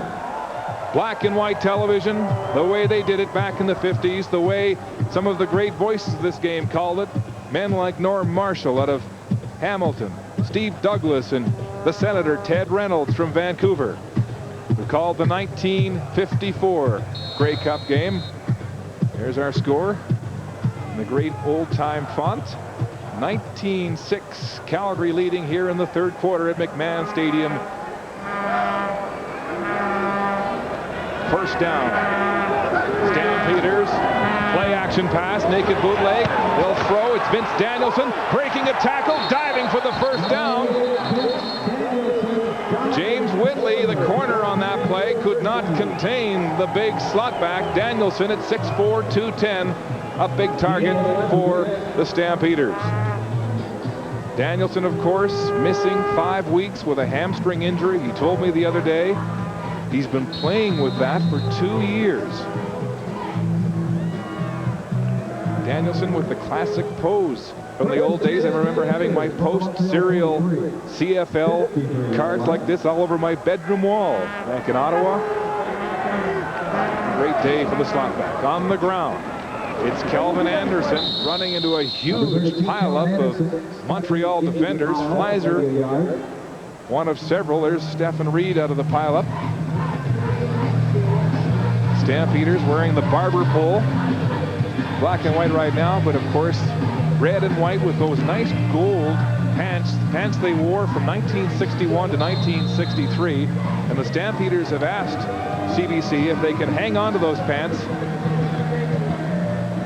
games down the road. But the jerseys will all be signed by the players after the game and auctioned for charity. Shotgun formation. Crandall, pressure, steps up. Incomplete. Crandall's pass knocked away. It looked like Vince Danielson was the intended receiver. Peterson in the vicinity as well. Tipped in the air, but the DBs on Montreal could not bring that one down. It is a third down for the Stampeders as their opening drive of this half stalls just across midfield. Duncan O'Mahony, the rookie out of the University of British Columbia, to punt into the wind from his 45-yard line. He has a 41.9-yard average coming into this game, worst in the CFL, but that's a beauty. A spiral back inside the 5-yard line. Tyree Davis has a seam. Flags are down. Finally, Davis corralled as he crosses the 15-yard line, but a tremendous boot from O'Mahony, 47 yards into a stiff breeze here in Calgary. An 11-yard return by Davis, and difficult field position for Jamie Barnett as he comes out for his second series. Montreal number 8, first down. The Owls called again, holding on special teams, and they'll move it back. In the third quarter, it's Calgary, 19-6 over Montreal. No score in the first quarter of this Grey Cup game. There's the pitch. Running wide out to this side across the 40, and a fumble intercepted by Bobble. Bobble heading down the line. He may go all the way. Bobble is really turning it on. Ted Reynolds with the call from 1957, the Grey Cup game at Varsity Stadium, as we come back to living color. And the big man is back on headset. Enough time there, Chris, for 3 hot dogs and a Coke.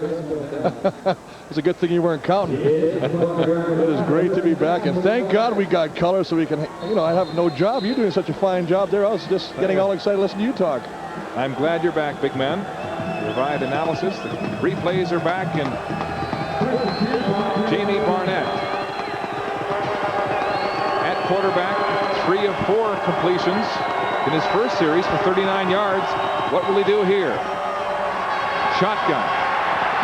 Now he can move. He's got wheels. Scrambling to the short side. He'll run.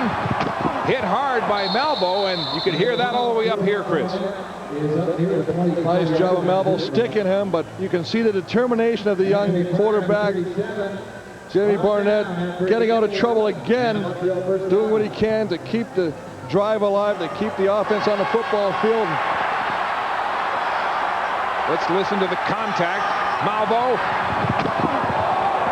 And the kid puts his head down for a 10-yard gain and a first down. This drive starting on the goal line, the 1-yard line of the Alouettes, as Jamie Barnett has come out with some moxie here in the second half after a dismal opening half in his first CFL start.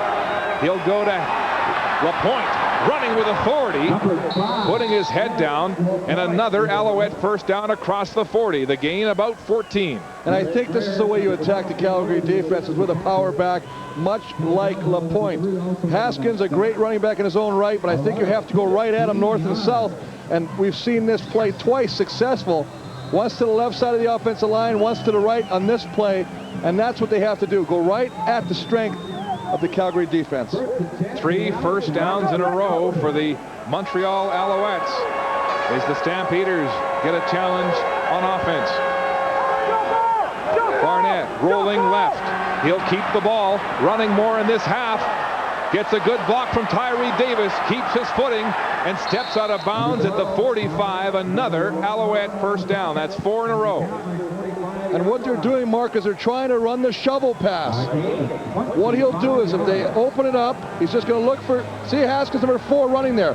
If he's taken, then he has to pull the ball down and try and find what he can get on himself, and does a great job. Nice block by Tyree Davis downfield. And Barnett chugs along, getting out of bounds in Calgary territory. Terrific start to the second half for Barnett, who has not played a meaningful football game in 2 years since he left college at North Carolina State. 3 of his receivers in his senior year went to the NFL. He didn't run much those last 2 years at college because he had a knee injury. This time he'll stay on the ground, giving it to LaPointe. Up the gut left side. Billy Fells helping to make the tackle for the Stampeders in a short gain. Well, 3 yards in a cloud of dust. Only we're playing on turf. But you know what? It's just a good job of just getting it. Again, going there. Willie Fells with the responsibility of making that tackle. He does not make that tackle, Mark. Eric LaPointe is going for a long way. LaPointe, 5 carries, 48 yards so far this afternoon, his longest, the second last for 25.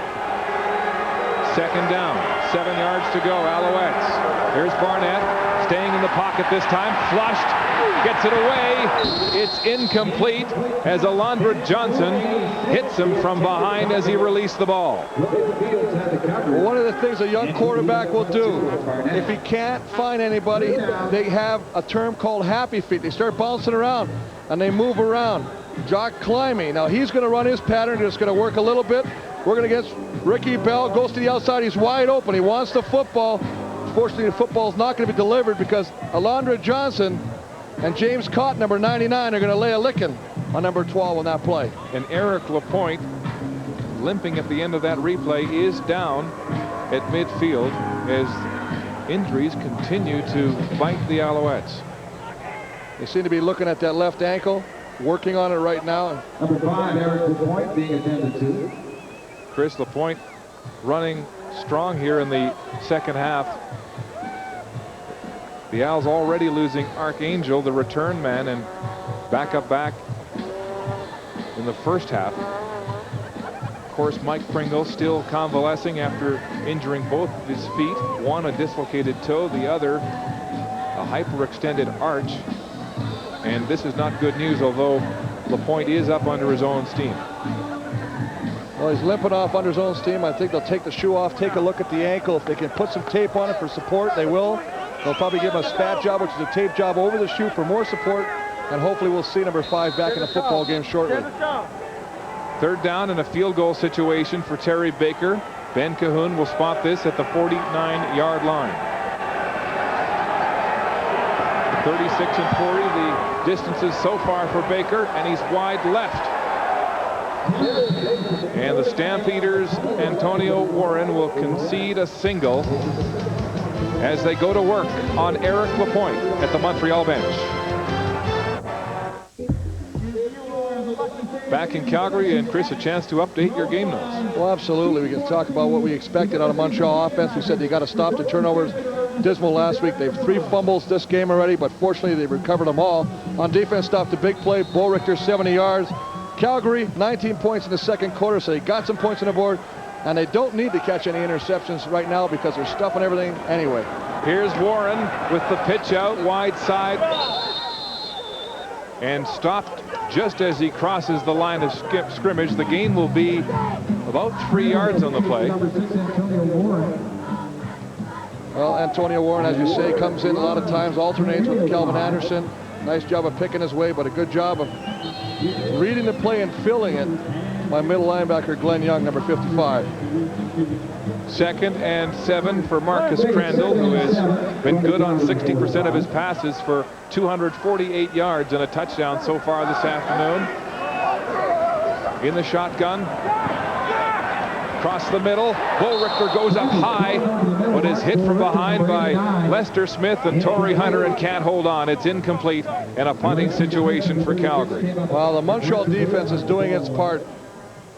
Tim Fleischer, 34, coming through there with the pressure. But look at this. Lester Smith timing this perfectly on Bo Richter. Just as he pulls that ball in, tries to secure it. 36.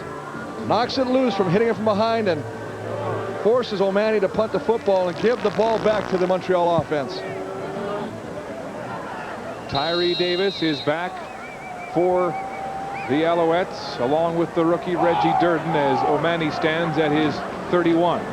Lots of time, end over end, short to Durden at the 31. Durden gets outside contain and is corralled and thrown into the Montreal bench. Lawrence Deck, the rookie, making the tackle for Calgary. 35-yard punt and a 14-yard return. And good field position for these Alouettes, who started the last drive, Chris, on their own 1 and moved it 67 yards in 6 plays. But this is why special teams is so important. Field position, that's what you want to do. Start swinging it in your advantage. Reggie Durden does a nice job of getting to the outside. There you see Deck with the tackle, a little unceremoniously throwing him into his own bench. Barnett's numbers improving to 50%.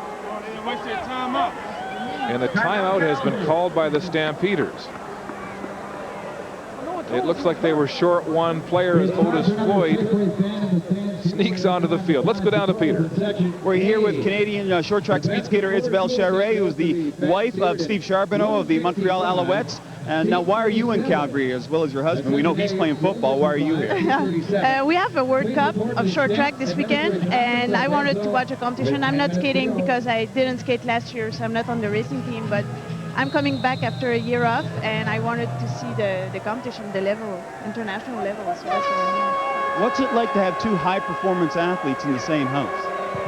It's good. It's, I guess we understand each other, and we know what the pressure is like, and I think it's good. Any advice for him? I know the team has struggled the last 4 weeks. You say anything, you just stay clear out of his way. Actually, I don't give advice, but I think I listen to him, and I understand how he feels. And no, I guess it's a team situation, and I guess they have to go through that. And I think they're going to come back stronger after that. Thanks a lot for your time, and best of luck. Enjoy the game. Thank you. Steve Charbonneau, not just a musician, but also a handyman. He's in the midst of renovating 2 homes, one in Montreal and one in Cowansville, Quebec. Here's Barnett in trouble. Loses the ball. It's down. It's picked up. Caught Cotton rumbles to the end zone. Touchdown, Calgary Stampeders.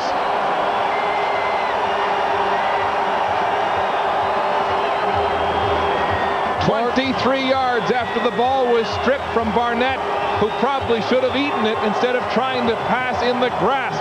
Absolutely. You couldn't say it any better. It's exactly what he was trying to do. He was trying to make something out of nothing.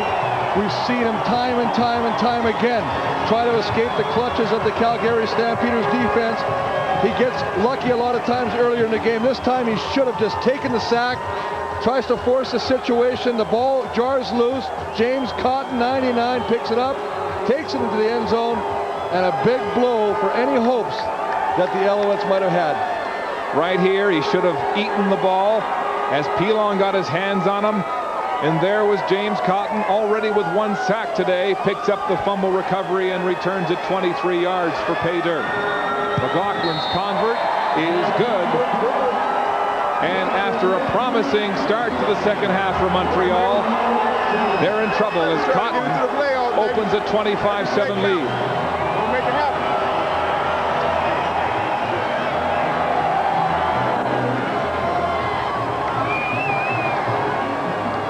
Use your Canadian Tire credit card when you run in, and you'll run out with 20% more Canadian Tire money on the card. It pays to use the card.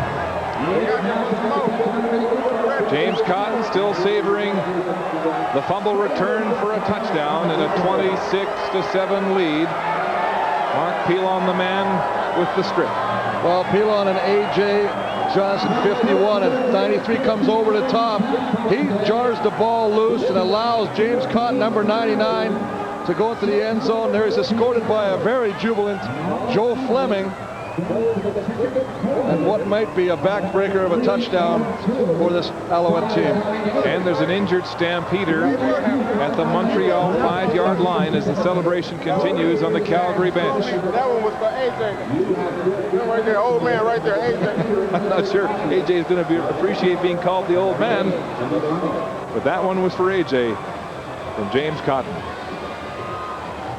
Well, AJ's played very well again today. He's made some key stops. He's always around the football. The 14-year veteran knows how to get it done, and that just shows you, you know, as we see David Heisman, 54, again another ankle injury. You can see he's got the brace in the ankle already, and a lot of these guys wear the wrestling type shoes to kind of give the ankle a little bit of support. Just obviously turned it on that play. The big man, I mean, you're carrying a lot of weight there. 335 pounds. He tips the Toledos. 6'5" out of northern Arizona, but he is walking gingerly back to the Calgary bench on a bad wheel. And they really don't want to lose him. They just got him back, the second game back for the big man. They really feel that he adds more of an aggressive push on that offensive line. As we take another look at the events that just unfolded. Alondra Johnson there, and of course 93, Mark Pilon there, forces the ball out. Again, Barnett trying to throw the ball, Mark, as you said earlier, should have just took the ball and took the sack and went down and regrouped. It's exactly what the Calgary defensive game plan has been. Make the sophomore hold on to the ball. And he did too long there. The kickoff to Thomas Haskins at the 25. Gets a wall, cuts up middle, and then is met quickly and dropped immediately for a short gain, a 12-yard return. Barnett will stay in the game. Here's the comparison, though, as he has a third of the passing yards of Marcus Crandall. Well, that's not really a comparison. That's almost unfair to put on the screen right there. But if you're going to learn, I mean, this is definitely going to be an eye-opener for the youngster. Go home, make some adjustments, watch some game film, and he's going to see a lot of things that he could have done. Marcus Crandall all smiles on the Calgary bench as he's had 2 great outings since being on the injured list for 5 weeks. Barnett in the shotgun. Rolling, cutting the field in half. He'll throw to the sidelines, way too high for Ben Cahoon. And Cahoon is drilled by William Fells. Incomplete. Well, Cahoon went up, and I got to give him credit. That's a warrior-type effort to go up there and climb the ladder to make this catch. Barnett's just going to do a half roll, and he's got to learn to sit behind his protection. Don't outrun your protection. As a result, Joe Fleming gets a shot at him, but he goes up in the air. Very fortunate, as you say, that William Fells did not hit him low. And as many times we see, tip him right over, and he comes down hard on his head. 40 seconds to go in the third quarter. 2nd and 10. Alouettes. Barnett dropping back. Time. He'll throw deep down the far side. Tyree Davis, the intended receiver, but he's smothered in double coverage as Greg Frères comes across from the safety position, and Anthony Pryor was step for step. Well, nice job of coverage, as you said. It's one of the first times we've seen the young quarterback go deep, looking for his speedster, Tyree Davis. He's got to step on, and the ball is there, but look at the coverage. Greg Frères not running into the deep. Nice job of trying to do it a little bit. I don't know, Chris, that was close to being interference. Well, the thing that would... Look at that, Tyree Davis, who got into some skirmishes 1 week ago, is incensed. And as we have the opportunity to see that on the replay, we also noticed that Greg Frères did not play the football. So very fortunate that flag did not go against him. Baker punting, end over end. It'll bounce at the 40. Loud has it and is immediately tackled as Montreal's punt cover continues to excel this afternoon. 11 seconds to go in the third quarter, and a 26-7 Calgary lead. A 7-yard return by the rookie Loud, and Stampeders go back on offense. This Calgary team in a tough playoff race here in the West, with Toronto moving into a second-place tie coming into this game with 13 points. The point on the overtime loss last night at home to Edmonton. Stampeders know they can't catch Edmonton for first place, but they'd love to have second. This will be the final play of the third quarter. First down, Crandall handing off up the gut to Warren, and he's hit hard by Lester Smith, filling from the free safety position. A gain of about 5 yards on the play. They'll change ends, and when we come back, the Stampeders will have the wind at their back, and the Alouettes still frustrated.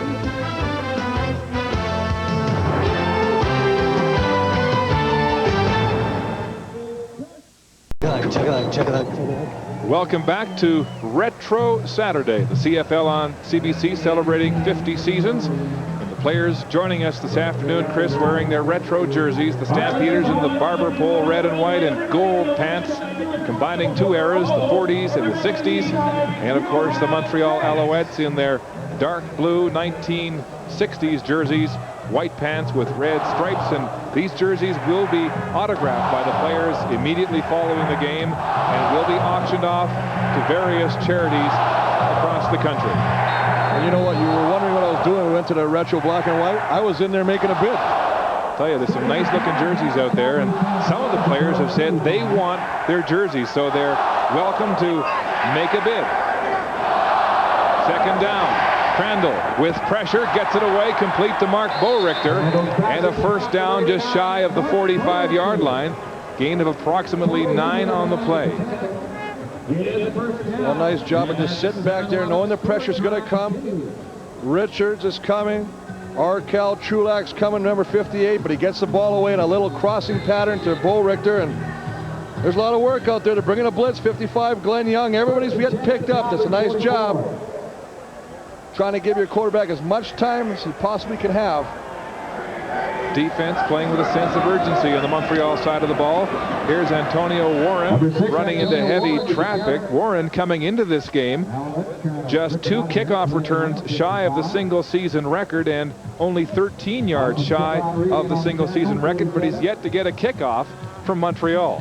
Well, that's the thing. I mean, but he's carrying the ball more than he probably thought. As we look at the three-quarter stats right now, and obviously yards passing, the big one right here, 248 to 85, 320 net yards to 198, and those numbers are actually flattering because Barnett has actually had a better third quarter than he had the first half.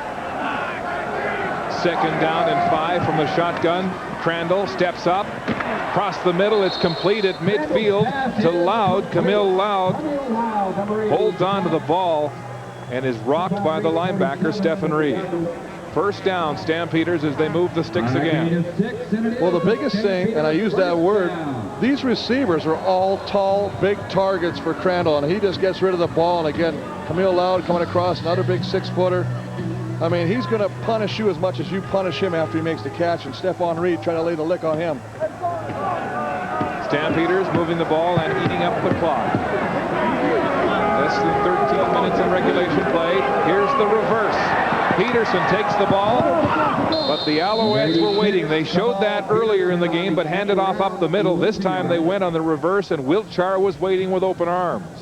Well, they've ran that same play with Mark Bullrichter coming around. He's actually got 3 rushes in the season. This time, Kamal Peterson being the recipient of the reverse. Just going to fake it. Pull right back. Warren goes into the line and blocks, and of course Kamal Peterson comes around the edge, but Kelly Wiltshire, nice job of staying with his initial read and not being fooled by the misdirection handoff. Loss of 1 on the play. 2nd and 11 Calgary. Crandall. Time throws to the sideline, in and out of the hands of Kamal Peterson. And he was at least 2 yards past the first down marker. And one of the things I've got to say, Mark, that I've been very impressed with is the receiving abilities of the receivers today, and the fact that Calgary's receivers haven't dropped many passes. This might be one of the first ones that we've seen that should be caught that wasn't. Kamal Peterson, 7th round pick of the Stampeders. They were surprised he was still available. They had him rated as the number 2 Canadian overall. As O'Mani gets set to punt, he's having a great afternoon, Chris. Well, in excess of his average so far this season, by at least 5 yards. Flag on the play. A pounding punt, deep, pushing Tyree Davis to his own 3-yard line. Nowhere to go. Mark Pilon, first man down. A 51-yard punt and just a 4-yard return. And again, tough field position for Montreal. But how about the coverage of the big man, 93, Mark Pilon, all 6'5". Offside. Montreal number 80. Penalties declined. It's first down. Getting downfield to make the stop. I mean, you've got to be impressed by that. You know, this is just a hustle. The whole team is hustling. When you got your defensive linemen making plays on special teams, you know things are working well and things are looking up. Barnett to get that completion. Well, Barnett using the uprights perhaps as an extra blocker out there as he rolled around calmly into his own end zone and a first down. 10:15 to go in regulation. Barnett with time. Now Jacobs pressures him and he loses his footing and falls to the turf for a loss. 7 yards. Just a bootleg. That's all they're going to do. They're going to pull number 57, Scott Flory, outside. He's his personal protector. You got to stay with him. See him coming up, 57 now. Don't outrun him. Stay with him. Now he sets up 57. Scott Flory thinks he's going to the outside. That allows Jacobs to come back inside. Look at Flory. You got to work together. You can't do this and leave him on an island like that. But as you said off the top of the program, Chris, it's hard to do that on 3 days practice. The third stringer really in over his head here. 2nd and 16. Back to pass. Pressure. And he's down again. Ray Jacobs, the culprit again on the Stampeder defense. Well, this group is really putting the pressure on, and it's definitely helped by the inexperience of the quarterback. He sits up there, he pumps. Now he's got happy feet, and as a result, you can see Jacobs, who was initially blocked well by Okeke, falls off his block, and the recipient of a good sack. We see James Cotton on the other side working, trying to keep going, and he gets around. But a nice job of protection on him, but unfortunately, too little too late as Ray Jacobs puts the finishing touches on Jamie Barnett. His 5th sack of the season. That's the 3rd today against Barnett. And Baker now standing in his own end zone.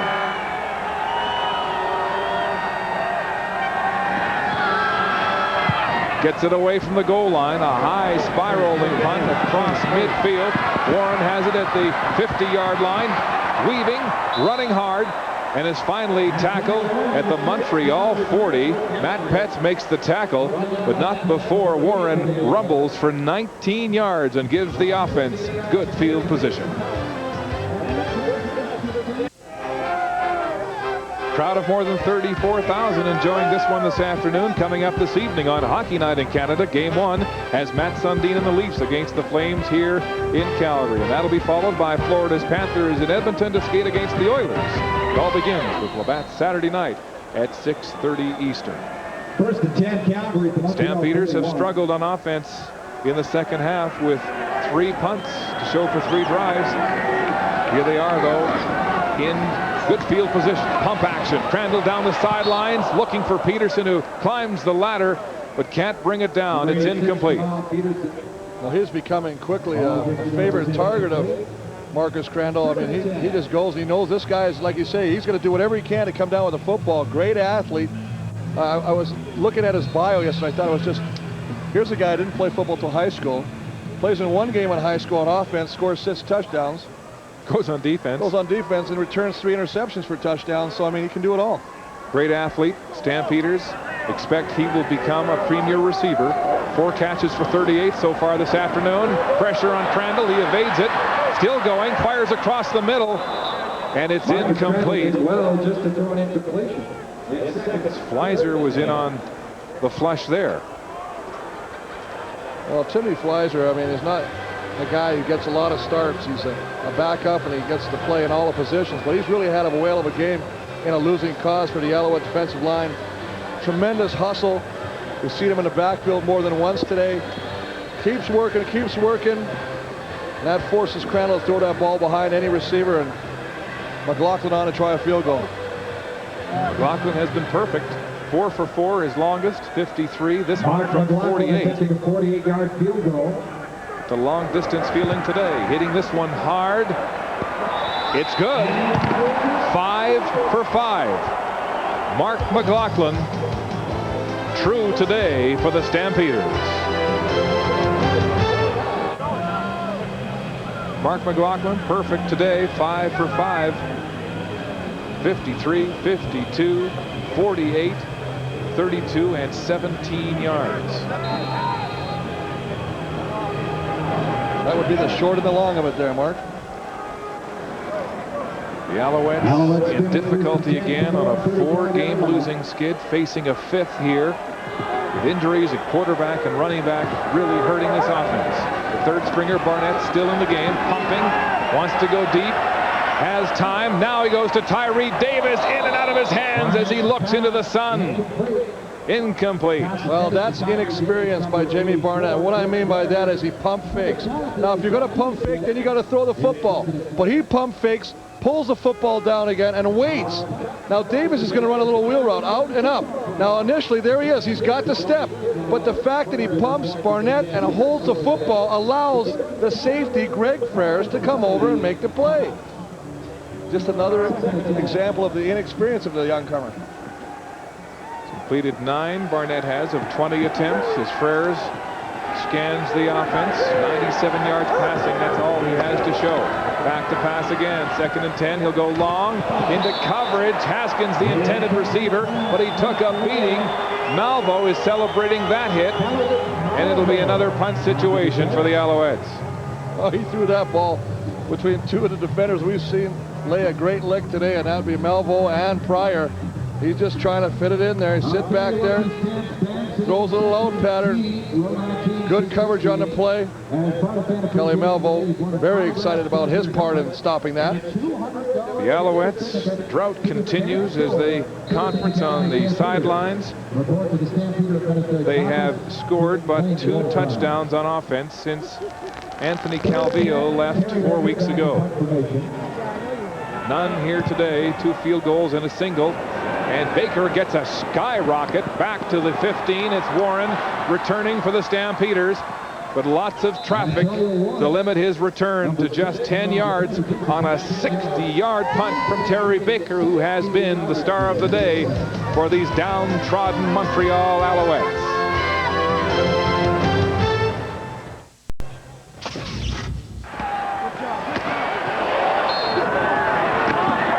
Number 32. Tell you what, football is a game of controlled violence as we look at the Hoggies on the Montreal bench. The defense rising to the occasion today in their retro uniforms. And the Stampeders first down at their own 25. Kelvin Anderson, who's been given a bit of a breather here in the second half, as we mentioned, in his 22nd pro football game after playing in the XFL early in the First season. down, Calvin Anderson. Well, absolutely. I think that's a great opportunity when you got a guy like Anderson and you got a guy that can come in and fill the spot like Antonio Warren, a future up-and-comer. But, you know, Calvin Anderson's a pro, and as you say, look at all the games he's played to see him busting through the line again. I mean, XFL last year, I mean, you'd think his body be worn out, and maybe that's one of the reasons that he's not playing every down today. The yards hard to come by. He had just 42 yards in the second week of the season against the Alouettes. Crandall gets it away. Clothesline tackle by Whitley on Kamau Peterson. And they'll be shy of the first down. And you know, aside from the big play to Bo Richter, the Montreal defense, for the most part, Mark, has done its part to try and win this football game. Again, excellent coverage by James Whitley over there, little bootleg action. Swift Birch applying the pressure, but good coverage. Look at the closing speed of number 26, James Whitley, to take down a dangerous Peterson. Marcus Crandall has been moving the ball around using virtually all of the hands, favoring Peterson, Bo Richter, and Danielson this afternoon. High snap, O'Malley gets it, then a shank as it hits the ground at the 51-yard line and goes out of bounds at the 49. So the Alouettes, a gift of field position to start this drive with 5:36 to play in regulation time. And Rod Rust has had his arms folded much of the afternoon. The Montreal bench has been dead.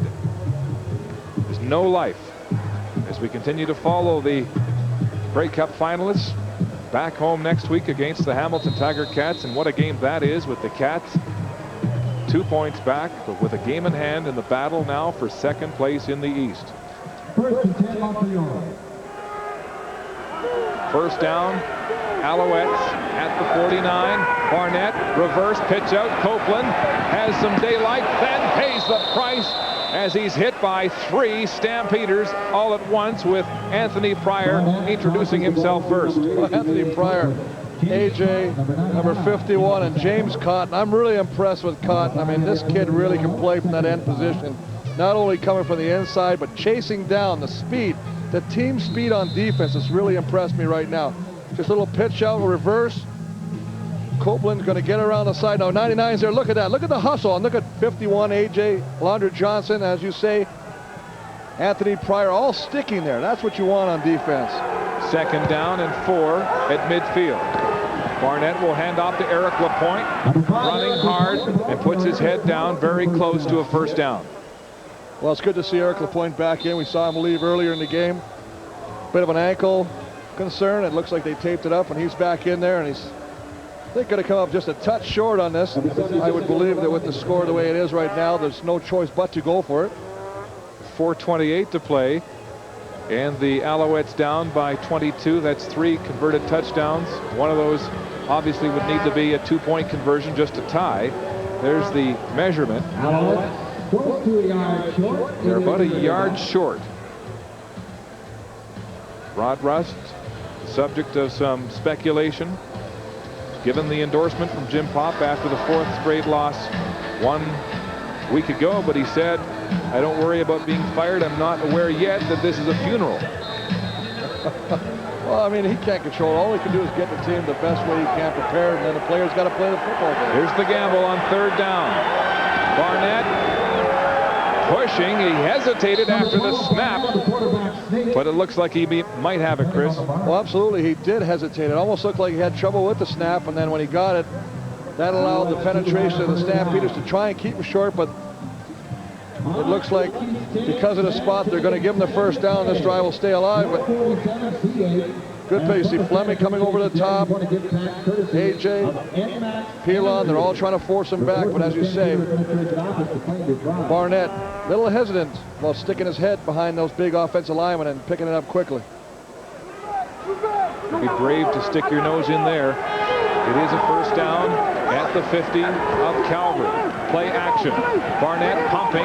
He's got time. Now he heaves it deep for Ben Cahoon. Close coverage. It's intercepted. William Fields has it. His 4th interception of the season to snuff that Montreal drive. Well, you really hate to pick on the youngster. You really do. But when you see a guy looking like this, again, trying to pump fake, trying to freeze the defenders, but then holding on to the football and absolutely telegraphing where he is going with the football. Just going deep and allows William Fields to see the football, and as the ball's in the air, they both have an opportunity to play that ball. William Fields comes down with that interception. You see Joe Fleming, great job of fighting through 2 blocks. Look at that. And again, Ray Jacobs harassing the quarterback. And then Fields finishes it off with his 4th pick. Stampeders first down on their own 4-yard line. 3:09 to go in regulation as they stay on the ground. Is Warren, and he's mauled right at the line of scrimmage. I dare say there'll be a lot of ice passed around in the locker rooms on both these sidelines because they are really contacting each other. Both defenses are really doing some wonderful job of laying the helmets on them. It's the 3-minute warning.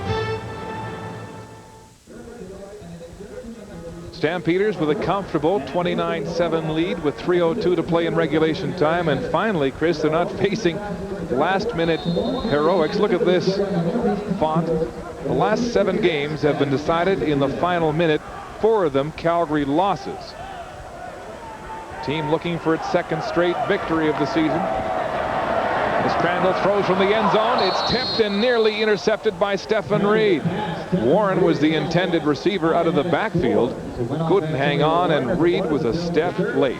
Step late. The defensive, the lineman of the Montreal Alouettes trying to run a little stunt, little play game, twisting action. All they're going to do is slide Antonio Warren out of the backfield, put him there, the ball a little high, ends up doing the tip drill, and as you say, just a little out of the reach of Stephon Reed. Chris, are you surprised that Dan Gonzalez has not come off the bench at quarterback for Montreal, considering he looked pretty good in that role against Hamilton? I think Rod Rust's theory is he's going to let Barnett play the whole game, find out what he's got, see what, test his mettle, if you were, about just what kind of a player, what kind of character he has being under the gun like this. Well, the Alouettes set to get some decent field position as O'Mahony stands 10 yards deep in his own end zone for this punt. Durden back along with Davis, and they're going to give up 2 on this one. O'Mahony steps out of touch to give up the safety touch. They will have to kick it off again.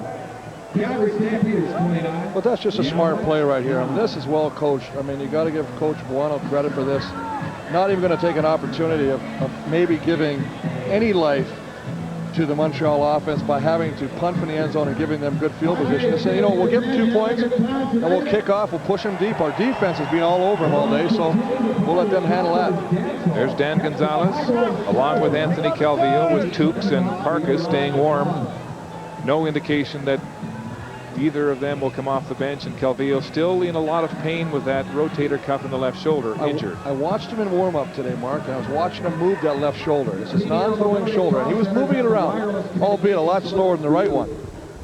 Now the question comes, how much pressure is going to be on him to play next week in Hamilton? Because he wants to play. He wanted to come in today. He's feeling the sense of urgency to help his team out. You're right, this was the scene earlier today. Looked pretty good there, but that left arm isn't moving, isn't leading the passing motion. And with 2 weeks to go in the season, the question is, you've got to get these guys back in the lineup. When do you do it? Do you rush them, or do you wait to the final week because the playoff spot has been locked up? Well, absolutely. I think they know the playoff spot has been locked up, but the question is they still want to have a home field playoff game. Now going in next week, it's a do-or-die situation with Hamilton now. Here's Tyree Davis bellying back, looking for a lane. Hit from behind by Aldi Henry. And there's a late hit on the play as Arkell Trueluck is drilled from behind. And of course, if the Stampeders prevail, as they should here this afternoon with 2:35 to play, this is how the overall standings will look as Calgary moves 2 points ahead of Toronto. The BC Lions sitting 3 back right now in 3rd place. And of course, that might be the battle right there, Chris, for that playoff spot. The Argos getting the point yesterday in the overtime loss. Remember BC and Hamilton still with the game in hand, though.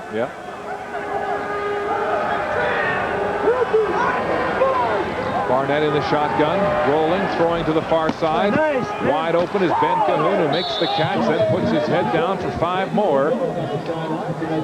Cahoon showing some emotion with that catch. 2:28 to go. You gotta like this, Mark. Last week we saw in their losing cause Tyree Davis start losing his temper and going after players. Ben Cahoon does not do that. He doesn't go after players, but he's a small guy, but he's going to try and run you over. Little battle between him and William Fields there, just to let him know, hey, I'm still in this game. I'm not quitting. I'm not going home to this, to the final. Gun goes. Fields looking nonchalant there, allowing another 5 yards, content to contain Cahoon as they get set to go one-on-one again.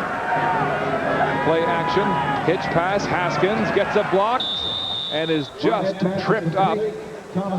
Anthony Pryor got a piece of his leg to bring him down shy of the first down, but a good gain of about 6.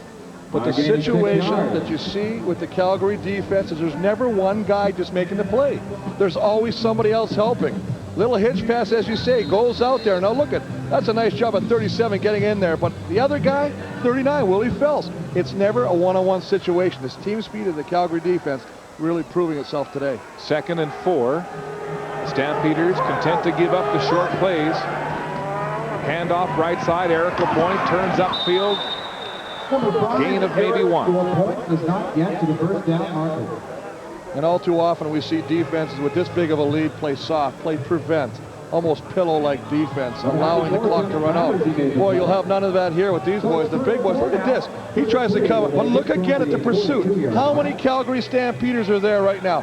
There's 3 in the pitcher. There's 2 behind the pitcher.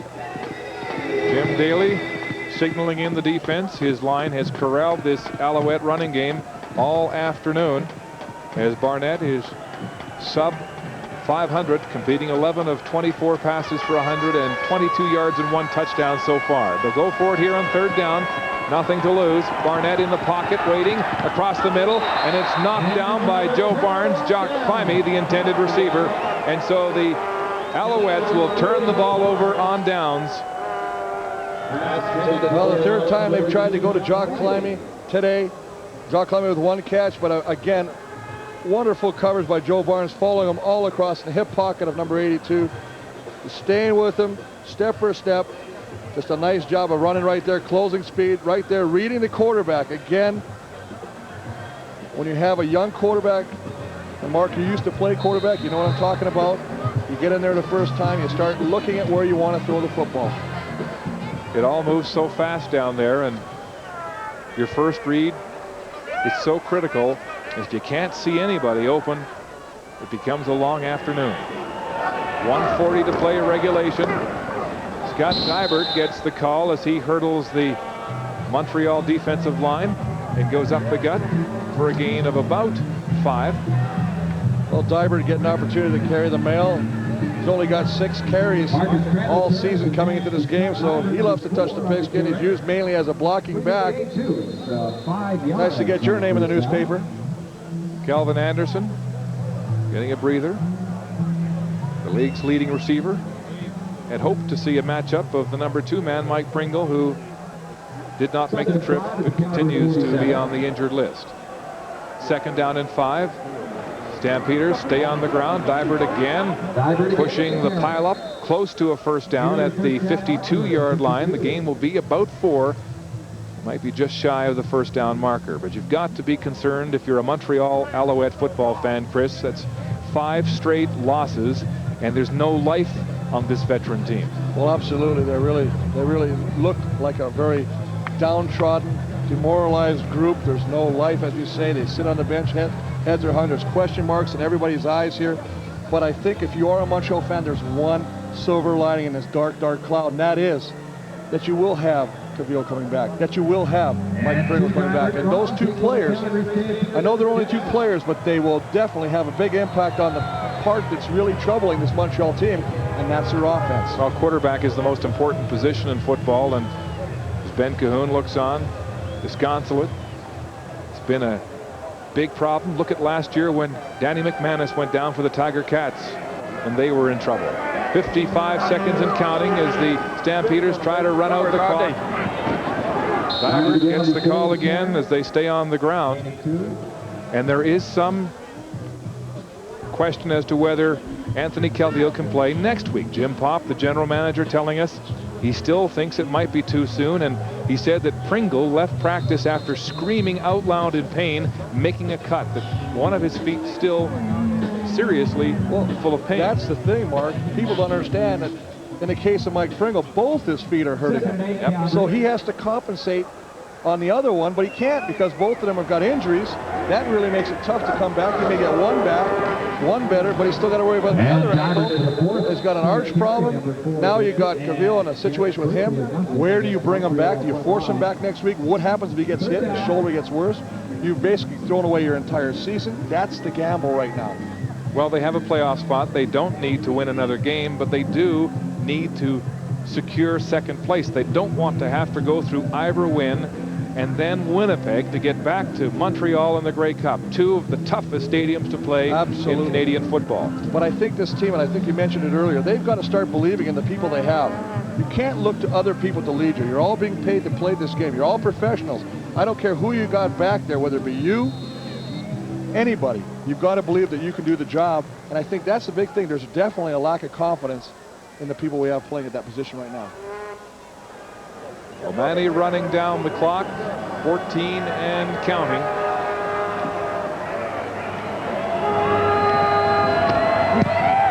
Nice spiral, drilling it deep. He's had a wonderful afternoon. Tyree Davis inside his own 10, tries to get outside, and that will be the last play of the football game. As Davis goes nowhere, so are the Alouettes. Their 5th straight loss of the season as the Stampeders celebrate their 2nd win. They move into sole possession of second place in the West. Let's go down to the sidelines, and here's Peter. Marcus, the offense, you seemed like you were feeling out the Montreal defense, and then you make that big play late in the first half. Confident about what was happening in the early going, being patient? Yes, definitely. We were definitely confident, you know. We knew they were going to try not to give up the big play. So, we had to stay patient on the offensive side of the ball and, make the big play when we had to. Throw the ball in the intermediate level of the field, and we did today. As far as the offense is concerned, is this a carryover from last week's game? I mean, you played so much better in the second half than the first half against Saskatchewan. Is this carried over the confidence level on offense? I think it is. We're playing well right now. We've been playing well for a while, and, we just been finishing off. And so now we're at the point now we're putting it all together. Defense played well for us today, and we stepped it up. Now you have sole possession of second place in the West. Take some of the pressure off, or do you still feel some pressure with just a couple of games left? Like I said before, our goal is to win from here on out. That's all we're concerned about, and so we got to focus in on that, and everything else will take care of itself, definitely. Okay, thank you very much. You had a great game today. Thanks a lot. Okay, let's go back upstairs to Mark now. So the Stampeders winning for the 2nd week in a row. The Alouettes with one touchdown offensively to show in the last 3 weeks without Anthony Calvillo, and Crandall establishing his credentials today. The Calgary Stampeders beating a team from the East for the first time today, 29-9 over Montreal, as we rejoin Peter. We're here with Mark Boerichter, and Mark, big play at the end of the first half there. Tell us what happened. Oh, it just looked like they were in their nickel package, and look, we saw on film that their weak side guy likes to rotate a lot to the middle of the field. We were worried about giving up the seam there, and the guy over top of me didn't carry me far enough, and they left me wide open. I asked Marcus Crandall if this was a carryover from the second half of last week's game. In your mind, is it? I think so, in a way. I think we felt them out a little bit in the first half, and we obviously need to stick the ball in the end zone a little bit more. We're still stalling a little bit. But, overall, we're definitely carrying it over, and we need to continue that here into the playoffs. What's the feeling like now in the dressing room? This is the first time that you've won 3 games in a row. What's the feeling coming off that game last week? It's good. I think it's good, but at the same time, we know we can't be complacent with this.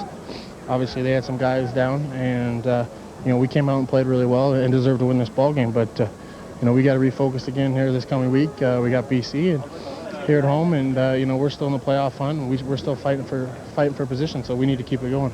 Are you happy to see Marcus back in there? Do you have a good rapport with him? Yeah, I think I got a good rapport with Marcus. I also think I have a good rapport with Ben, too. I think it's just, I know Marcus was itching to get back in the lineup and things, and it's good to see him back in there and doing well. He's reading the field really well and throwing the ball really well. Can you say the pressure's off now? You got sole possession of second place? Pressure's definitely not off yet. Pressure is always on this time of year, and just because we have 2 wins on our belt right now doesn't mean anything. We got to continue to move forward. Okay, thanks a lot, Mark. Best of luck. Let's go back upstairs to Mark now.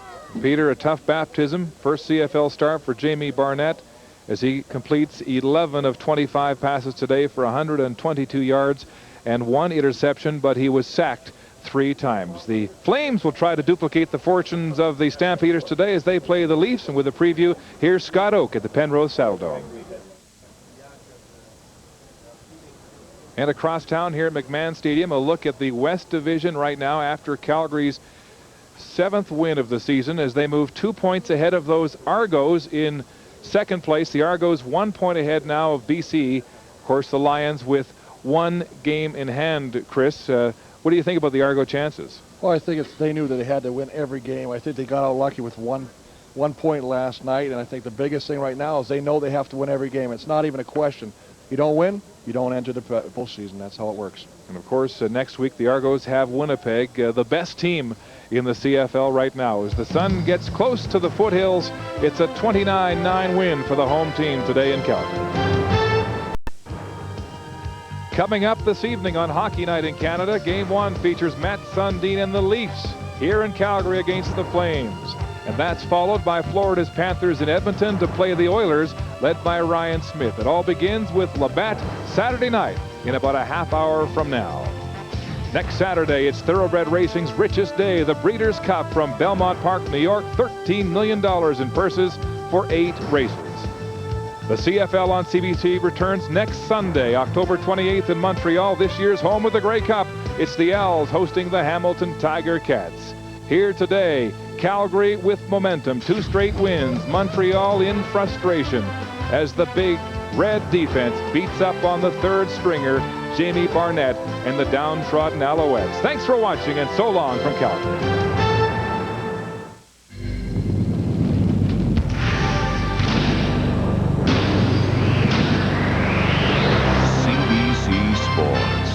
Canada's Olympic Network.